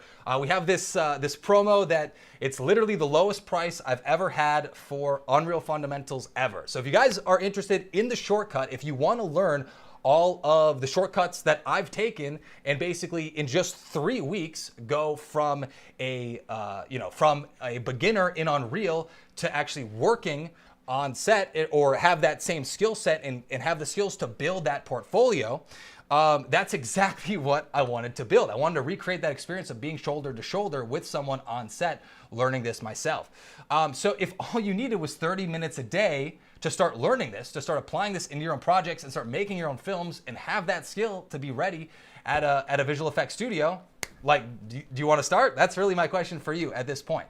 Because genuinely, I want to help you make your own films and reach your goals. And that starts with a demo reel. It starts with building a portfolio and proving to other people that you know how to use Unreal Engine. And we got to make you make your first films. And that's what we're going to do by building you a first demo reel. Once you have that demo reel, it becomes so much easier to send that around and actually get noticed and kickstart that career in visual effects and in virtual production. I know how important it was and life-changing it was for me. And if I can help one person out there do the same thing, then this is all well worth it. That's genuinely what I want to do. I've kind of accomplished all my goals in visual effects, and now I genuinely want to pass on the skills and the techniques so that more and more people can start doing this. So instead of spending 2 to 3 years trying to figure this out yourself, piecing it all together, I hope that I have made enough mistakes for the rest of us so you can just jump straight forward to getting that final skill set all yourself in just 3 weeks. So if you'd like me to help you out, come into your life, and in just 3 weeks, learn everything you have to know to start mastering Unreal filmmaking, we can get started for just 30 minutes a day. And that's basically what is inside Unreal Fundamentals. It's absolutely everything you need to get started to learn Unreal as a complete beginner and go from a beginner to filmmaker in just 21 days. And how we do this is by taking all the lessons I learned on real production. So this was a music video I made for the band Tesseract from scratch, and I was able to develop a filmmaking pipeline that anyone can follow along with. And we're actually even gonna build environments and films from scratch together, step by step. So we build 4 environments together, filled with characters, with animations, with all the bells and whistles, so we can actually learn what it takes to build advanced environments and not just recreate what I'm doing and follow a tutorial, but actually give you that true skill set, give you the ability to create your own films. This is definitely the difference between just following step by step and actually saying, hey, go make a Star Wars film after this, because we've had so many people who are actually able to just start with a story and go make it. So this is over 18 hours of training, so you can get started in just 30 to 60 minutes a day, covering the entire skill stack, everything you need to know to get started, so you can just get all of the crazy lessons that I've learned in the shortest amount of time, making Unreal Engine fast, fun, and easy. And we've had a lot of people go through this and get some really great results. We've had over 500 people go through this, most of them complete beginners, but a lot of them industry pros who already know Blender or Maya and just want to take advantage of real-time rendering and make films faster and just be more creative when they're making their own films. We had Mark Jason, who actually started off as a music producer, not a visual effects artist. He just wanted to make his own music videos and music videos for other artists that he knew using Unreal Engine 5. He actually tried and failed to learn Unreal just going through YouTube tutorials. He actually told me that he never thought he could learn it, which just kind of broke my heart a little bit, because again, it was like staring in the mirror. But yeah, eventually he let me know that after 3 weeks of going through this, that he was able to understand everything and actually start making decent environments from scratch as a complete beginner, as someone who never used 3D before in his life. So this genuinely works at every skill level. And basically what we're gonna do is we're gonna go through and teach you how to make your own action films, where to get characters, where to get animations, how to apply them, how to make your own fight choreography, and at its core, making your first film and that first demo reel. Now, when I put this together, I had 2 choices. I definitely, like I said earlier, I went through college. I know how crazy expensive that people want education to be. I don't want anyone paying, $4,000, $10,000, anything like that just to get up and running. But I want you to genuinely have all the skills you need to get started. I don't want to half-ass this. I don't want to give you half of the skill set and leave you banging your head against the wall, not knowing how to do the other half. So I was kind of torn. It was like, do I make a short 3-hour, masterclass style thing and teach you some of the things, but only help the people who are already good at Unreal, or do I start from the bottom and try to teach you everything you have to know in the shortest amount of time, spend a little bit more time to do it, but teach you everything you need to know and get rid of all of the roadblocks along the way. So that is what I wanted to do, and that's why I created Unreal Fundamentals. Now, normally we charge $597. That's full price for this training course, but everyone that's on here live today, We're not charging $597. Like I said, I want to over deliver. We're going to drop that down. We're going to give you $200 off if you want to get started today. So you don't have to pay $597. We'll get started for $397. But I'm not going to stop there. I also want to pack on a bunch of awesome bonuses just for you folks that are on this call today to really make it worth it, to sweeten the pot, but also so that you can actually just jump into the fun, creative side of Unreal and not get stuck 1.5 weeks in, so that we can look back and say, hey, remember 3 weeks ago when we just got started? Look at what you made now. I actually want to give you that skill set to create visual effects on the fly from home. So how can we do that? How can I over deliver? Well, I want to make this entire skill bridge super easy so any one of you can get every single skill along the way. I'm going to give you basically every one of my best resources for free if you want to sign up today. And that's basically what is included with all of these sweet bonuses. So let's break these down really quick, just to show you what you can get if you want to jump in. So like I said, render times are so slow in Blender, in Maya. We want to get all of the benefits of using Unreal Engine, and the only way to do that is to have really great render presets. It's to make sure that you're not wasting any time when you're rendering. So I've gone through, I've done all the math, I found the highest quality, fastest render presets out there. I literally made my own spreadsheets, did all the tests. These are scientifically the best, highest quality render presets out there. There is a right answer, and I have the right answer. I'm gonna give it to you. And these are the exact render presets I used on this Godzilla project. And if I learn something new, I update these render presets live, so you're using the absolute best in-class presets that exist. Beyond that, I also wanna just give you my exact compositing template, the exact thing I use to polish every single shot that I'm working on, and this is the same techniques that I would use on a Hollywood visual effects film. It is my one-click compositing template. It works for Nuke and After Effects, so if you're already used to After Effects, that's awesome. Otherwise, the original one I use is in Nuke, but they look exactly the same. We're recreating the same techniques so that you can get the same exact look. This is basically like if you wanted to hire me as a compositor for your own shots, except you can just use the same template I would be using anyway. You can just get the same polish that I'm using on every shot and apply it to your own projects, and get that Hollywood visual effects look. Like for real, it's the same one I'm using. There's not a different one that I use and I give away a slightly worse version. Like this is the exact same template I use on my own work and my own freelance projects. Like it's the good one. It's got all the good stuff.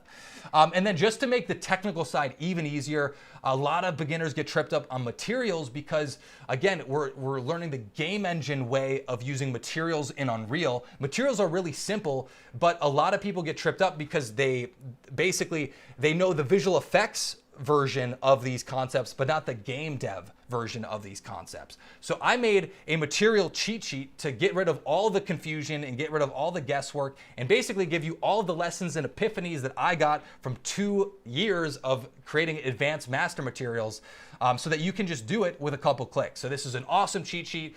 This comes with an extra bonus 1-hour bonus chapter to teach you how to take your materials to the next level and how to use this on your own projects on top of the project files themselves, so you can get all of the best nodes, all of the best techniques in your own projects. And we did the same thing for blueprints. We have our own Blueprints for Beginners framework so that anyone can start leveraging blueprints, which can be this mystifying thing in Unreal. But it doesn't have to be. We'll show you how to create filmmaker-focused blueprints that are immediately focused on making better environments, making environments faster, making cool creative tools to add stock footage into your own scenes. And yeah, we'll teach you a bunch of cool tricks on how to make blueprints without having to know how to code. Because you don't need to know how to code to start using this. You just need to know logic, and we all know logic. Like we're all here, we can all press buttons, we can all print screen. So yeah, and so that is the blueprint side of things. We'll also show you how to make cloud cards, how to make artist-friendly tools, which really helped create this Dune project, which we were sharing last week. And last month, breaking this down, we made some really cool blueprints along with this project, these cloud cards, and I'll show you exactly how to use these. And I'll even give you the same exact cloud cards I use down to the T so you can copy and paste these into your own projects to make them look even better. But we are missing one critical skill, and that is filmmaking. We need to make sure that we know how to make films, and that's why I actually went back and updated this. And I added 2 new chapters. The first one being chapter 11, which is how to make your own lightsaber battle. I'll literally go through and teach you how we went through the animation process here so you can create your own fight choreography without being a character animator yourself. You don't need to know how to model characters. You don't need to know how to rig them. We'll show you how to make films and choreography without doing any of that yourself. And we've had lots of people who are able to do this and follow along, but do this on their own original projects. So this is our student reel. This is from a bunch of different students who have made work that could look right out of your favorite Hollywood films. And again, none of these are carbon copies of what we made in Unreal Fundamentals. They were able to follow along with the training, understand the techniques, and then apply them to their own ideas and recreate shots from their own favorite movies, not just replicating something that I'm doing every single time. And at this point, this to me is by far the most rewarding part, is knowing that, hey, it's not just replicating. It is teaching people how to fish so that they can go do it themselves. So yeah, this is Zalushi, like I was mentioning earlier, but we've had a lot of cool people making their own films with vehicles, with environments, with characters, the whole 9 yards. So everything included here. We got Unreal Fundamentals, which is the full 96 lesson training course, but all bite-sized lessons that are super easy to follow along with. You'll go through that in 3 weeks. And then all of our presets. We got our lightning fast render presets, my compositing template, blueprints for beginners, our materials cheat sheet, the beginner's hotkeys framework. We have an Unreal Filmmaker's glossary to make it even better.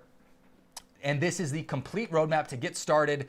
And all of these bonuses, you don't got to pay anything extra for these bonuses, even though these are like the most critical templates and cheat sheets that I've spent my entire time in Unreal figuring out the best process. You don't have to spend an extra penny. You don't have to spend an extra moment of time to actually get these answers. You'll get them for free if you want to sign up today. But on top of that, I said I would over deliver, so I want to include 2 really cool, awesome bonuses, 3 actually. I want to help you build that demo real fast, so I'm going to give you the same exact plane model I used in this Godzilla short. It's completely rigged, it's ready to use, you can drag and drop it into your own projects, and I even have an entire bonus chapter, chapter 12, which is brand new to the program, chapter 12, where we'll literally teach you how to make your own Dunkirk, how to make your own plane battle, your own dogfight, step by step, and we literally make this exact project file together. You can look over my shoulder as I make this, and we'll teach you the entire filmmaking workflow on top of all the other training. This is like an additional chapter where you get a brand new plane that you can use on any project, any film, on commercial work if you want. Yeah, it's totally yours to use, to make a demo reel, to make films, whatever you want to use it for. We want to hook you up, and it's fully rigged. It's not just the outside, the fins move, the planes, the propeller moves, but also all the gauges, all the dials, all that stuff. It's totally rigged and ready to go.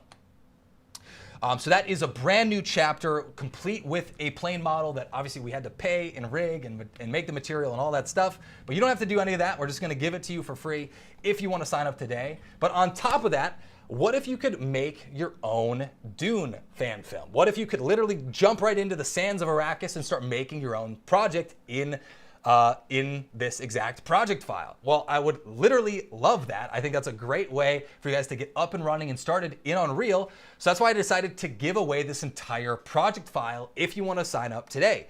Yeah, so for no additional cost, you'll get this exact same project file, complete with a rigged ornithopter. You get the same exact plane, completely rigged and ready, and the environments. You can see exactly how I approach building environments just like this. You can download it, open it up, and literally start making your own sequence with ornithopters on the planet of Arrakis and start to learn the same standards that I need to apply to at a visual effects studio.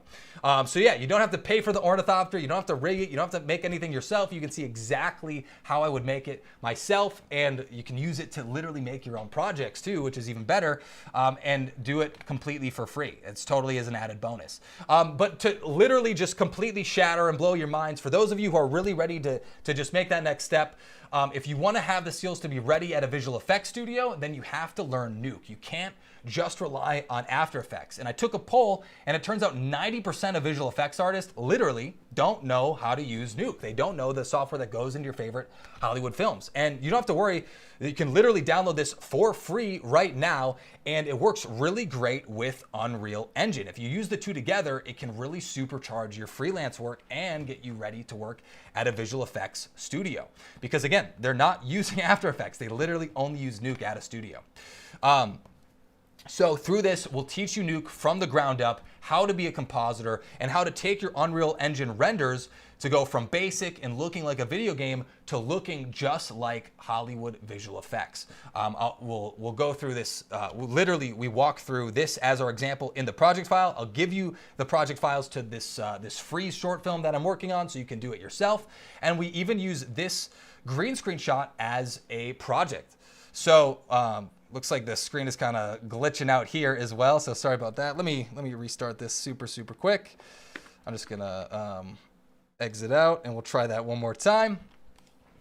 We'll go through green screen footage, and I'll show you how you can take green screen footage like with this astronaut or with a band. Lots of people do this with bands. They'll get green screen footage of a band, and they'll replace the entire backgrounds with their Unreal environments. And the process is really simple. We'll go through the entire process in just 6 hours, taking you from a complete beginner in Nuke all the way to taking a shot, combining it in Unreal, and getting a final polished render along with all these cool compositing tricks, all in a single day of learning. This is what I would want to know if I had one day to relearn everything from scratch. This is what I would teach myself if I could go back in time. And we've had some folks from ILM, from these visual effects studios, who have gone through this training now, and it's been really cool to hear their feedback. We had Howard Gersh go through this, who is an ex-senior artist over at ILM, literally worked on Star Wars, and he said he's used Nuke in production, but his shots would have truly benefited from all the cool nuggets he learned in this Nuke to Unreal Masterclass. We also had a complete beginner, Jean-Denis, who came in knowing nothing about compositing, just the basics of Unreal, and it was packed with insights, and he was able to start using Nuke on his own projects. So from a beginner or from the senior level artists, we want to teach you something new, give you all the shortcuts, so you can actually get all the lessons I learned from 10 years working at studios and just get them yourself working at home. So that's the Unreal to Nuke Masterclass, and normally we charge for this as its own separate training. We give you the project files, we give you the templates, it's its own dedicated training. We spend a ton of time to make this awesome, but I want to give it to you for free if you want to get signed up today. So literally, it's going to be completely complete bonus. Sorry, we're talking a lot, but you don't have to pay anything for that. And as the last bonus, we have a private Discord community, which you can use to get creative feedback from people like me and other filmmakers just like yourself. You can crew up with other animators, with other rigging artists, other filmmakers, and actually start making better films, get better feedback, and have it's easier to troubleshoot when you're not on your own. When you have people that have done this before, who have gone through the muck and done it themselves, myself included.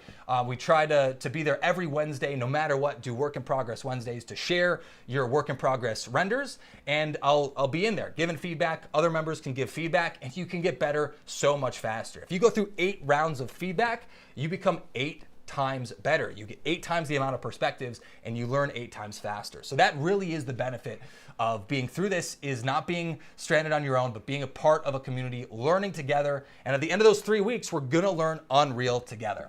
But like I said, I don't want to charge anyone these crazy like college prices. That's totally not the point. Like, we're founded on being self-taught artists first and foremost, but I want to deliver as much as I possibly can and really give you the result of being an Unreal filmmaker. So if you want to sign up today, you'll get Unreal Fundamentals, that 18-hour training. You'll get the new Chapter 12 complete with a brand new plane model that you can start using today on your own projects. I'll give you the Dune project file, the Unreal to Nuke Masterclass, all this great stuff so you can actually start applying it and creating your own films, your own freelance work, becoming your own boss, or have that same skill set to work on set in virtual production, not for some crazy price tag. That's not the point. But the point is to eliminate camera gear. Like, just think about this. If you never had to rent another camera or pay for another lens, like every lens is a minimum $600, $800, $1,000. Like, you can throw out all your filmmaking equipment and still become a better filmmaker even faster. That's what we're talking about here. That is really why we're trying to learn Unreal, is we don't need camera gear to become better filmmakers. We also can eliminate render times forever. We never have to wait around for renders in Maya or Blender or Cinema 4D or Houdini or anything like that. We get the power of real-time rendering at our fingertips to just make some awesome movies faster than ever. And ultimately, we want to practice filmmaking for free. So you guys want to get started? Like I said, we want to give you an awesome deal here. We want to, you guys stuck through this the entire time. So if you want to get started today, for just $397, you can get everything I talked about here. You'll get Unreal Fundamentals, you'll get Chapter 12 and the free plane model, you'll get the Unreal to Nuke Masterclass, you'll get the Dune project file, all this cool stuff for just $397 if you want to get started today. And that's literally like the price of one single model, but you can get everything you need to learn Unreal all in one go in just 3 weeks if you want to get signed up today. And all you got to do is go to unrealforvfx.com/go. So this is a secret link that I'm going to put in the YouTube chat right now, just so you guys have this. So unrealforvfx.com/go. This is a private link. This is not available on the website. You have to know that this is the private link. So, share it if you want to give it to someone special. But otherwise, this is just a secret between you guys and myself, for those that are really looking for the shortcut, that are looking for the fast track to actually learning all of this stuff in Unreal. And it's all backed by a 30-day money-back guarantee. So I don't want any of you guys to be nervous. If you're on the fence, I totally get it.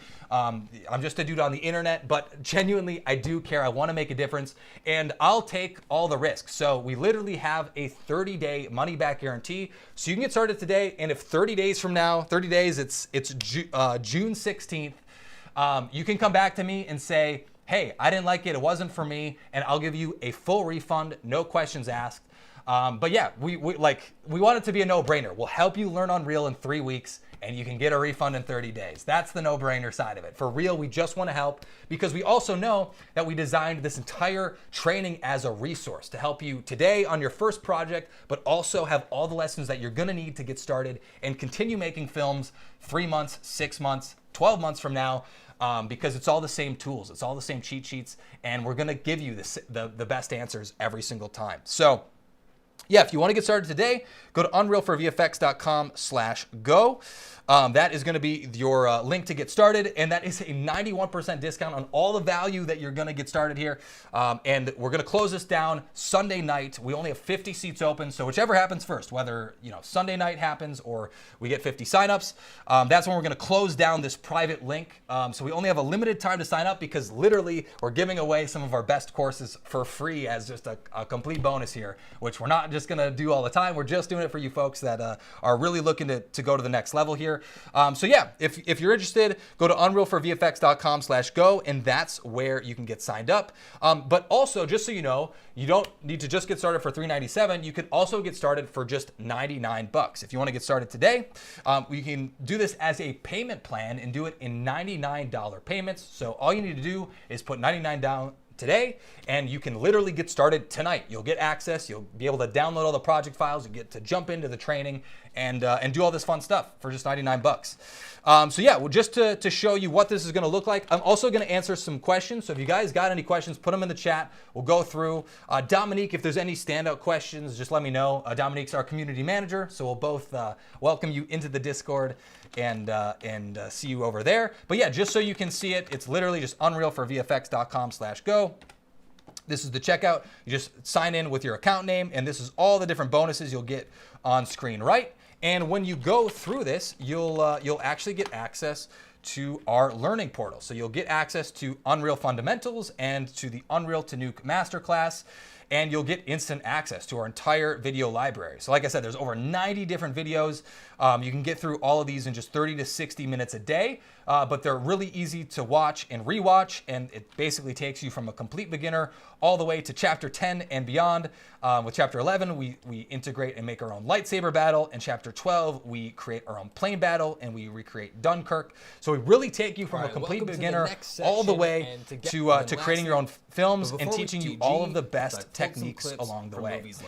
So there we are just setting the stage and seeing what we're trying to make, but also teach you my perfect camera workflow, teach you how to create all these awesome camera moves in no time, and even create some cool blueprints and cloud cards. So we have, and then we also have all of our bonuses. So we have the Dune project file, which you can download here. We have our one-click compositing template. We have our lightning fast render presets, and our glossary, all of our cool bonuses down here at the bottom. So you can just get started and jump right in. and get access to our Discord. And one thing too, we even built an AI search engine just to make it even easier to go through all these crazy video lessons, just so it's easy to navigate through this, instead of getting lost in 90 different things and trying to remember where you found something. If you remember a concept, but you want to just find, hey, where was that video? What's that time code I want to jump to? Like, one thing people always want to do is enable path tracing. It's a specific thing you just want to check the box of. So I can just go through here in the search engine and literally just jump right to the path tracing lesson. I can say, okay, this will enable path tracing in my scene. Cool. Let me click on this. And I'm literally going to jump to the exact frame I jumped to 5 minutes, 13 seconds in here when I literally talk about what you need to enable path tracing in your scene. So you can get direct answers, you can get artistic concepts. We go through the whole thing. So we'll give you the exact answers ready for filmmakers so that it's really easy for any of us to get up and running inside of Unreal. We have our material cheat sheet, all this fun stuff, and we walk you through it. So yeah, all of this is available here down to chapter 7, which is my favorite chapter on lighting, how to add awesome cinematic lights to your shots. This is the secret to cinematic visual effects is actually lighting deep down. It's making better looking shots and really accentuating the look and feel of your lights and your camera. But anyway, that is what it looks like on the inside, just so you guys can see that. We teach you Niagara, we teach you all this stuff, and bring you through 7 or 8 4 different environments that we create from scratch. So that is everything if you want to get started today. Again, just one last time to see that. It's unrealforvfx.com/go. And again, that's a secret link just for those of you on this training right now. So yeah, you have private access. We'll be sending this out to our email list over the weekend too. So you'll just have today is the best day to make sure you get in and get the free bonus course and get the free project file as a bonus on top of everything else, and you can get started for just $99. So before we were but yeah, I would love to answer any questions if you guys have them. I'll open up the chat here. And yeah, I'm also seeing that Shannon just signed up. I just want to say thanks for signing up, Shannon. That's super cool to see. And William, welcome into Unreal Fundamentals. Super cool. Glad to see you. And we'll see you in the Discord, get you up and running and making films in just a couple of weeks. It's going to be super fun. But yeah, so I'm just going to go through here. And again, Dominique, if you have any that you know are awesome, just let me know. But we'll answer any questions. If you got anything, just post it again in the chat. And I'll make sure to go through everything now. Would love to answer anything directly, whether it's about artistic techniques, whether it's about filmmaking, whether it's about Unreal fundamentals, whatever you want to know. Let's jump into it. So I'm seeing Cecil Garapo. Oh yeah. Also yeah, any questions that you guys have today or otherwise, just email us directly at learn@unrealforvfx.com. That's going to be the best spot. It's really easy to remember. Our website is learn.unrealforvfx.com, and you can get in touch with us at learn@unrealforvfx.com. So super easy. And lastly, unrealforvfx.com/go for that link. But yeah, let's read through the chat, and I'll try to identify these. Also, it's always a little hard to go through and find the actual questions. So if you guys got anything, just let me know. But the punchline here is you get $200 off. So Shannon, will the promo have lifetime access? The answer is yes. Once you pay, once you complete your payment plan, if it's you get started for $99, or if you get signed up for $397 today, you'll have lifetime access. You'll get all future updates, and we do update this. We have a really awesome update coming actually about control rig, how to add control rig to your own characters, and it's not even taught by me. I feel like for certain things, I want to find the best person who's an expert at this field. So I got another artist, Camilla, who's really great. She's made a bunch of different control rigs. She actually worked on Senua's Hellblade 2, which is coming out shortly. So she knows Unreal, she knows control rigs. She's gonna do a special chapter, which is coming next month as well. So you'll get lifetime updates. And yeah, super excited about that. We wanna continue to grow, and every new lesson I learn, genuinely, we'll end up updating it, because we wanna keep this as a live resource, as the best possible workflow for filmmaking in Unreal. But yeah, K-Man CG saying that you might want to pick it up later. Totally get it. Yeah, you have a couple days to pick. Otherwise, if you want to get started for $99 today, this is the best way to just lock in the bonus courses and all that stuff. Otherwise, I totally get it. There's a right time for everyone, and it's gotta be right for you. So totally get that. Let's see if there's any other questions here. Legendary. Any thoughts on Cascader, the AI-assisted animation software? Yeah, I'm a big fan of just using the best tool in class. So Cascader is a great animation tool. You guys might have heard, or maybe you haven't heard of before, but yeah, it's a great tool to add quick animations and shortcut a lot of the animating by hand. A lot of physics-based approach to animation, which is super cool. But yeah, Yogesh Animator, I don't know how to use Unreal. Can you teach from start the whole interface and training? That's a good question. So yeah, Yogesh, just to be super clear there, so Unreal Fundamentals is designed for someone who's completely new to Unreal. If you've already started, it is great because we're going to start with the foundations. We breeze through the basics really early on, and we get to the important stuff by chapter 3. So we don't dwindle or we don't linger on the boring techniques. We just teach you those foundations and then show you how to use it to make films. But yeah, the whole idea is you can start knowing nothing about Unreal and we'll teach you everything that you have to know. And that is also true with Nuke. So we're assuming you don't know Nuke. We'll teach you everything you need to know to get started and actually start applying these on your own projects. And it's great. Yeah, you can use it for freelance projects and it's the same exact skill set for studios. And yeah, just to share a couple stories here, a lot of people do ask, like, what computer do I need to get started? That's always a common thing. And I think a lot of people overthink this. The bottom line is Unreal Engine works great on any gaming PC or laptop or on any MacBook. So don't overthink this. And a lot of times, the best way to approach this is to upgrade when you're ready. So this is the way I did it, is I started with cheaper, worse hardware, and I waited until I could work up my skills. I made a couple projects, and then I actually secured a freelance gig. And instead of me paying for, you know, a hardware upgrade, I just put it on the bill for that project. And this is how it's done. This is like this is part of the process. Is like, I do genuinely need this hardware to make this awesome new piece for you guys. So I'm just I'm only waiting to upgrade once I get a client ready. And I think it's a great way for any of us out here, whether you're just starting out or you're in between computers or whatever it is. You can get started with whatever hardware you have now, especially if you have a gaming PC.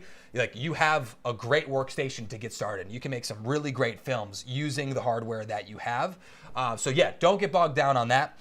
But yeah, just want to share a couple other stories too. Louis Cha was someone who also started off as a complete beginner, and he was able to get up and running in just 3 weeks from start to finish. Also, Felipe Fenner was similar. So he was not a big 3D artist. He was a director first and foremost, but he dabbled in After Effects and had knew his way around, you know, digital art, but had never really dipped his toe into 3D. So, but now he can work faster and more focused as a director and 3D artist. And then we also had Jay Lee, who's an artist out of Vancouver, go through our program, and he said this is easily the best Unreal 5 training out there. And he recommended it to anyone in a heartbeat, which is cool. I'm glad he said that. But what I'm actually way more jazzed to share and look at is the demo reel that he created at the end of Unreal Fundamentals. He followed all of the training himself, but he also followed and created his own project to, let me explain that differently. So he followed along with the training step by step, but on the side, he also was working on his own project at the same time, and it was this Blade Runner project. So he was like basically applying all the techniques he learned to his own work, to his own custom project. And this is a great way for any of you folks out there to just learn so much faster. This is the best way and the most successful I've seen over and over again, is to, one, follow along step by step. You're gonna learn, it'll go fast, but then also find another way to apply it. Find a movie that you love. Maybe it's Matrix, maybe it's Lord of the Rings, maybe it's Pirates of the Caribbean, whatever it is, maybe it's Jurassic Park. You can recreate that scene on the side and apply these lessons as you go. So yeah, he's able to really turn out some really cool shots at the end of this training. And this is literally him starting out with Unreal, in 4 weeks after learning Unreal for the first time. He was able to churn out these shots, not as someone who is an animator or visual effects artist. He was brand new to the field. He just was experienced in motion graphics.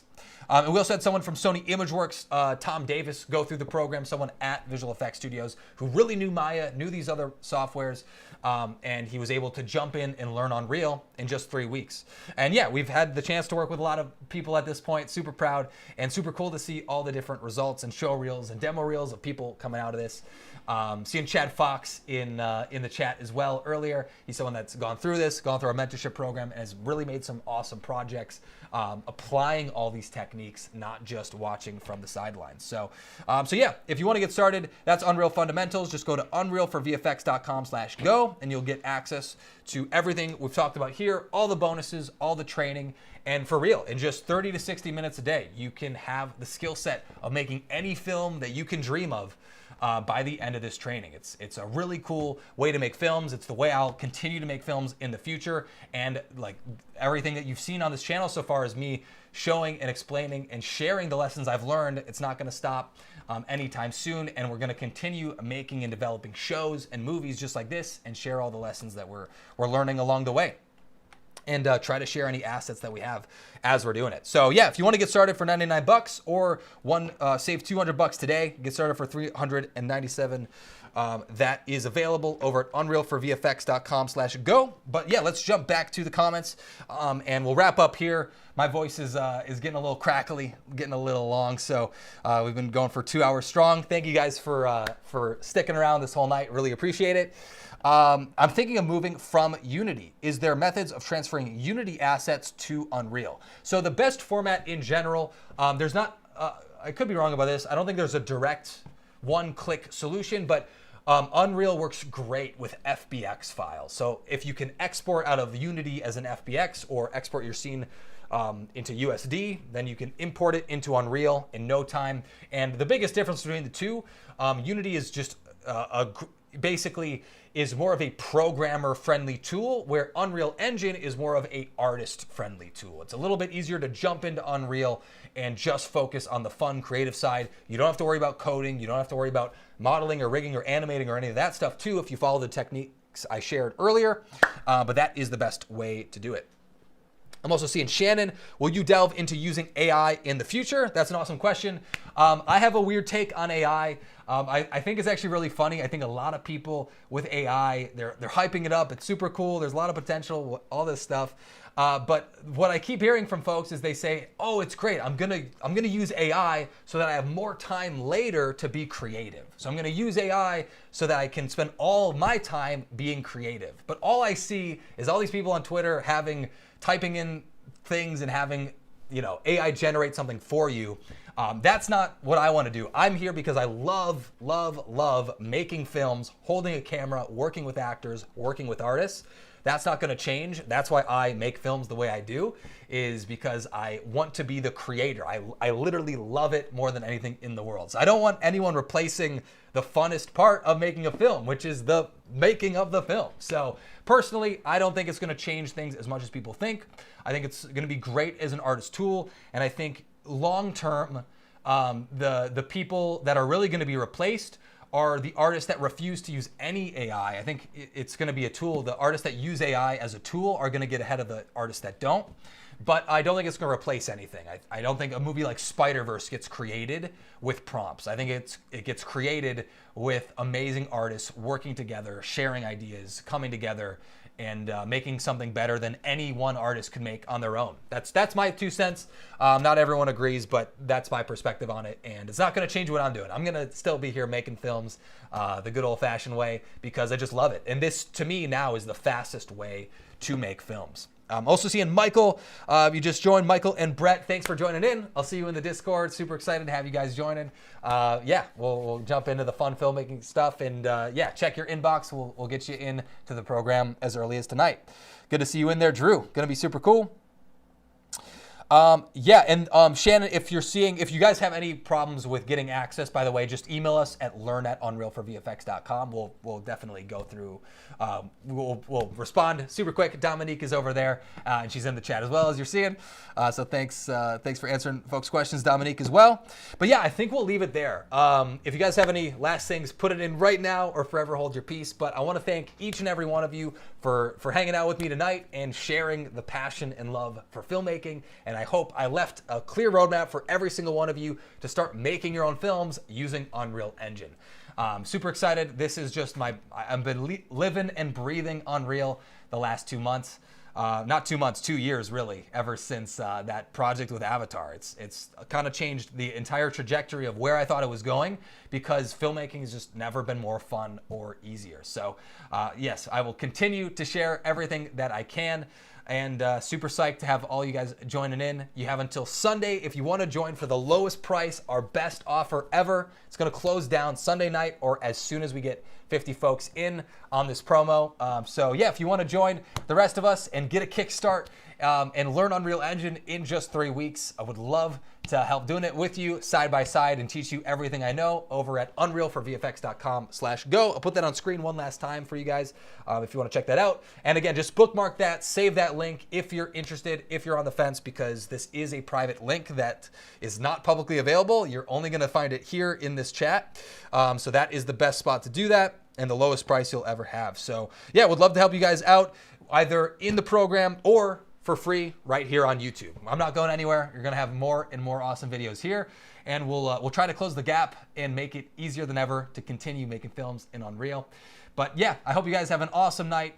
Make some awesome movies, watch some awesome movies. I think I'm gonna go watch The Matrix. I think that's how I'm gonna end my night. So I hope you guys do something just as fun, and we'll reconnect soon enough. If you haven't, subscribe to the channel. Would love to see you guys here, and we'll see you in the next video or in the next live stream. Take it easy. Peace.